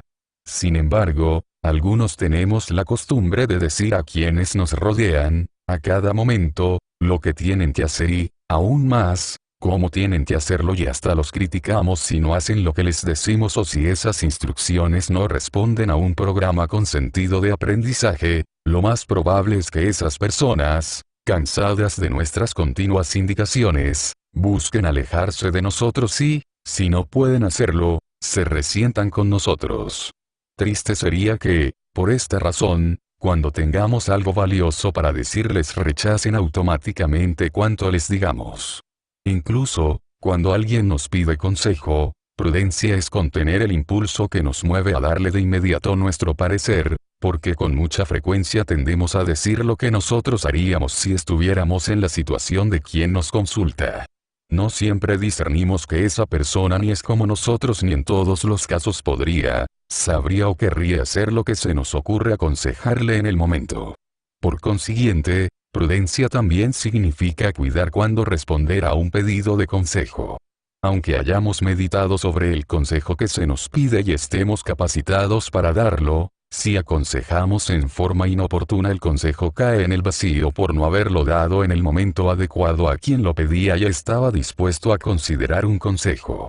Además, cuando nuestro consejo es inoportuno, quien lo recibe o no lo escucha o no lo sigue, y luego es poco probable que nos pida consejo. De acuerdo con lo que consideramos consejo debido, el ejercicio de darlo consiste, entonces, en dar consejo solo cuando en forma inequívoca se nos pide darlo si tenemos suficiente conocimiento sobre lo que se nos pide. Si no tuviéramos ese conocimiento, corresponde que aclaremos por qué no damos consejo. Por supuesto, si alguien nos dice que va a hacer algo que a nuestro juicio, conocimiento o experiencia puede acarrearle perjuicio, corresponde que le advirtamos. Esto no implica decirle lo que tiene que hacer, sino transmitirle lo que pensamos o sabemos sobre lo que nos ha dicho, por si esa persona deseara tenerlo en cuenta. Además, como señalamos más arriba, hemos de tener siempre presente que al dar consejo participamos de la responsabilidad que descargamos sobre quien nos lo pide. Puede ocurrir que alguien pida nuestro parecer sobre una decisión que necesita tomar con cierta urgencia sobre un asunto para el cual estamos capacitados para responder. Si, apremiados por esa urgencia y sin conocer la situación de esa persona más de lo que nos dice, en el momento, le dijéramos de inmediato haga esto, estaríamos decidiendo con gran liviandad sobre la vida de otra persona, algo que no tenemos derecho a hacer. Si le hubiéramos dado consejo y las consecuencias de hacer lo que le dijimos no fueran de su agrado, esa persona tendría razón en echarnos en cara su mala fortuna. En estos casos, como también en muchos otros, lo prudente es invitarla y ayudarla a discernir cuáles son sus opciones y a reflexionar sobre las consecuencias que tendría cada una de ellas, de seguirlas. Esta forma de encarar el consejo es beneficiosa tanto para quien aconseja como para quien recibe consejo. Ambos aprenden y, especialmente, consolidan su relación. Si una persona viene a nosotros angustiada y nos pregunta qué hacer para resolver su problema, discernamos primero si necesita asistencia profesional. Si así fuera, el consejo sería que haga esa consulta. Pero puede ocurrir que lo que esa persona realmente nos pide no es saber qué hacer sino ayudarle a descargar su tensión y su angustia. En este caso, en vez de aconsejar tendríamos que escucharla, abrirnos a su dolor y compartirlo con ella. Recién después podríamos tratar de orientar la conversación de manera que esa persona vaya viendo su problema desde otros ángulos, sin cargarlo con el peso de su desesperación anterior. Es muy probable que después de un tiempo esa persona nos diga que le conviene hacer lo que le hubiera aconsejado un mentor sabio. En general, una buena forma de ayudar a quien necesita consejo es lograr que ese consejo le llegue desde su interior, como consecuencia de su comprensión y buena disposición. Recién entonces el consejo que podamos dar tiene terreno fértil donde fructificar, porque el consejo solo consiste en aclarar lo que esa persona ya ha descubierto por sí misma. Hay muchas maneras de ayudar, y una de las más sabias es la de saber esperar el momento oportuno para brindar lo que otro pueda necesitar. Imitemos al buen agricultor, que antes de sembrar prepara bien la tierra y espera con paciencia la estación y el tiempo oportunos. Mientras espera no está ocioso, cuida la semilla y está atento para no perder la mejor oportunidad de sembrarla. Si el tiempo no le acompaña no se queja, si no puede sembrar tampoco se desespera. Sabe que siempre llegará el momento bueno para sembrar y lograr frutos. Las semillas que plantamos para que eso ocurra en nuestra relación con los demás son nuestra empatía y la prudencia con que medimos lo que decimos. Capítulo 16. Habla mesurada. Mostramos afecto al hablar cuando, además de dar lugar a opiniones diferentes a las nuestras, las estimulamos y evidenciamos cuánto nos encantan las vías que se abren a nuestra comprensión cuando somos contradichos. Hablar es algo tan natural en nosotros que, a menos que respondamos a cuestiones de peso, generalmente no nos detenemos a pensar o medir lo que vamos a decir, dejamos que las palabras surjan de nuestra boca impulsadas por lo que sentimos, deseamos o opinamos en el momento, con variados resultados en cuanto a la claridad de lo que expresamos. Puede ocurrir que, si bien la persona que nos habla se sienta bien con su manera de hablar, nos resulte difícil entender todo lo que nos dice, y lo mismo les puede pasar a quienes nos escuchan, ya sea por la manera en que pronunciamos, ya por cierto desorden en la organización de las frases y el desarrollo de los temas. Lo cierto es que ganaríamos mucho si nos ejercitáramos en mejorar nuestro lenguaje y la forma en que organizamos y expresamos lo que pensamos. La práctica de los ejercicios que sugerimos en este capítulo puede sernos valiosa para hablar con claridad y con suficiente precisión como para no necesitar largos discursos para decir algo y, lo que es más, para que sea agradable a otros escucharnos. En ciertos casos, ya sea porque no tenemos ordenados nuestros pensamientos o porque no estamos seguros de cómo será tomado lo que queremos decir, damos rodeos de palabras para dar a entender algo que hubiéramos podido decir en forma más breve. Estos ambajes hacen pesada la conversación, quienes nos escuchan tienen dificultad en mantener la atención y entender lo que decimos. Otras veces, si bien sabemos lo que deseamos decir, apelamos a indirectas para decirlo, ya sea por temor a las réplicas de quienes nos escuchan o para no quedar demasiado en evidencia o descolocados en una reunión. En vez de decir en forma explícita lo que sentimos o pensamos, damos rodeos suficientes como para darlo a entender. Quizá imaginamos que hablando de esa manera nadie dirá que estamos criticando, o que no queremos hacer algo que nos resulta difícil realizar, o bien pensamos que hablando así no se darán cuenta de que no hemos entendido o seguido la conversación. En estos casos nuestras indirectas no caen bien, tanto porque confunden a los oyentes, quienes suelen preguntarse qué hemos querido decir, como porque quienes sí nos entendieron se resienten con nosotros por no ser suficientemente honestos como para hablar sin disimulos. El ejercicio de hablar con mesura nos ayuda a expresarnos con claridad y a superar la tendencia a hablar con rodeos. Este ejercicio comienza con decir en forma directa, clara y sencilla lo que queremos decir. Hablar en forma directa es hacer preámbulos cortos. El preámbulo es lo que decimos para contextuar el tema del que vamos a hablar. Cuando el preámbulo se alarga demasiado se transforma en digresiones que cansan a los que nos escuchan, quienes están a la espera de qué cosa significativa vamos a decir. Hablar en forma clara es no agregar a nuestro tema información o consideraciones que no sean necesarias para comprender lo que decimos. A veces, al hablar sobre un tema, damos más información que la necesaria para exponer lo que deseamos decir, sin darnos cuenta que de esa manera nos apartamos del meollo del asunto que deseamos tratar. Otras veces hacemos asociaciones que alejan de la cuestión y toman un tiempo que distrae tanto que, cuando queremos volver al tema, Necesitamos hacer una recapitulación para poder continuar con el hablar en forma sencilla es articular la dicción, pronunciar con claridad cuando hablamos en un tono demasiado bajo o no pronunciamos bien las palabras, obligamos a algunos a esforzarse por atendernos, o a que nos pregunten qué hemos dicho, o a que disimulen no haber podido saber lo que decimos. Hablar en forma sencilla es hablar con cierta parsimonia. Si hablamos demasiado rápido también hacemos difícil ser entendidos. Hablar en forma sencilla es usar palabras que todos entiendan. Si usamos palabras fuera del lenguaje corriente o empleamos términos eruditos, por un lado dejamos en ayunas a quienes no entienden lo que decimos y, por otro, nos mostramos demasiado pagados de nosotros mismos. Hablar en forma sencilla es hacer frases cortas. Frases demasiado largas hacen difícil seguir el discurso. Hablar en forma sencilla es hacer pausas entre las frases. Las pausas dan espacio para pensar lo que escuchamos y también para preguntar sobre lo que nos dicen. Hablar con mesura es también dejar de hablar cuando ya hemos dicho lo que deseábamos decir.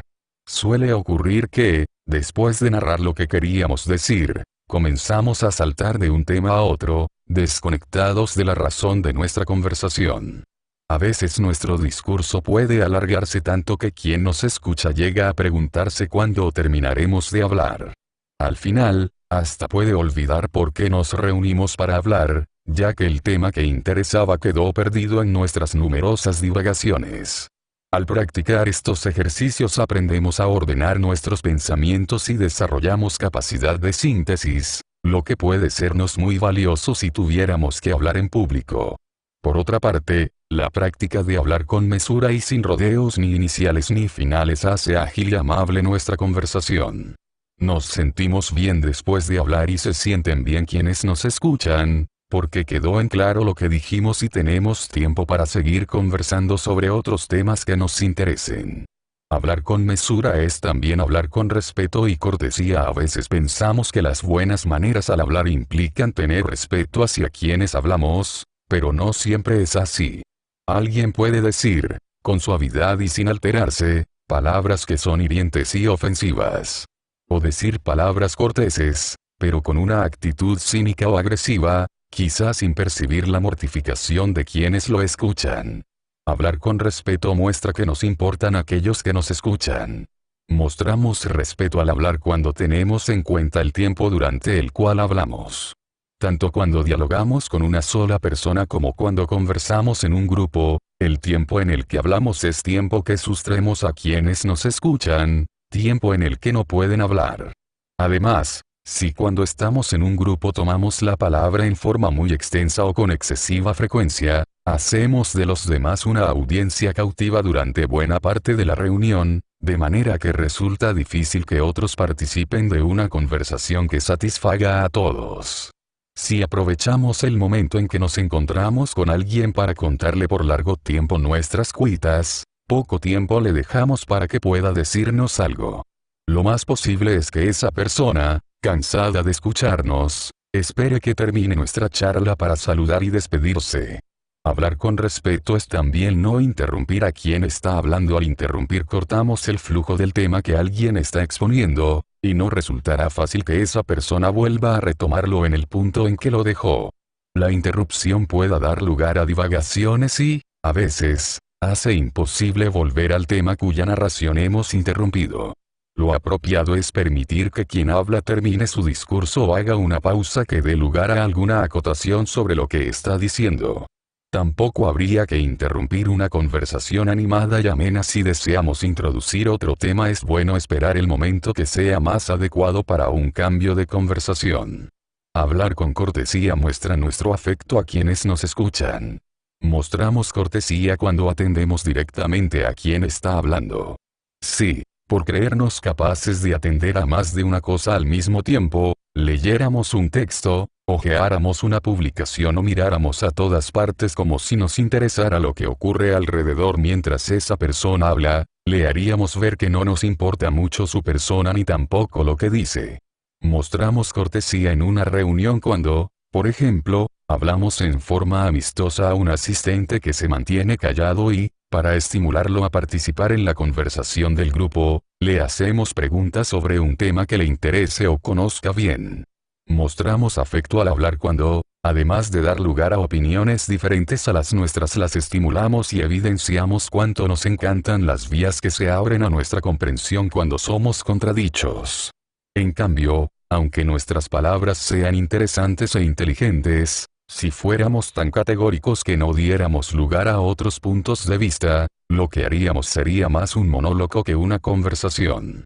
Por otra parte, el respeto y la cortesía en la conversación no son temas banales, como lo serían si los reducimos a cumplir solo las normas convencionales de educación. Esas normas dan lugar a que pretendamos estar complacidos por lo que otros dicen mientras divagamos, criticamos, juzgamos o rechazamos mentalmente lo que expresan.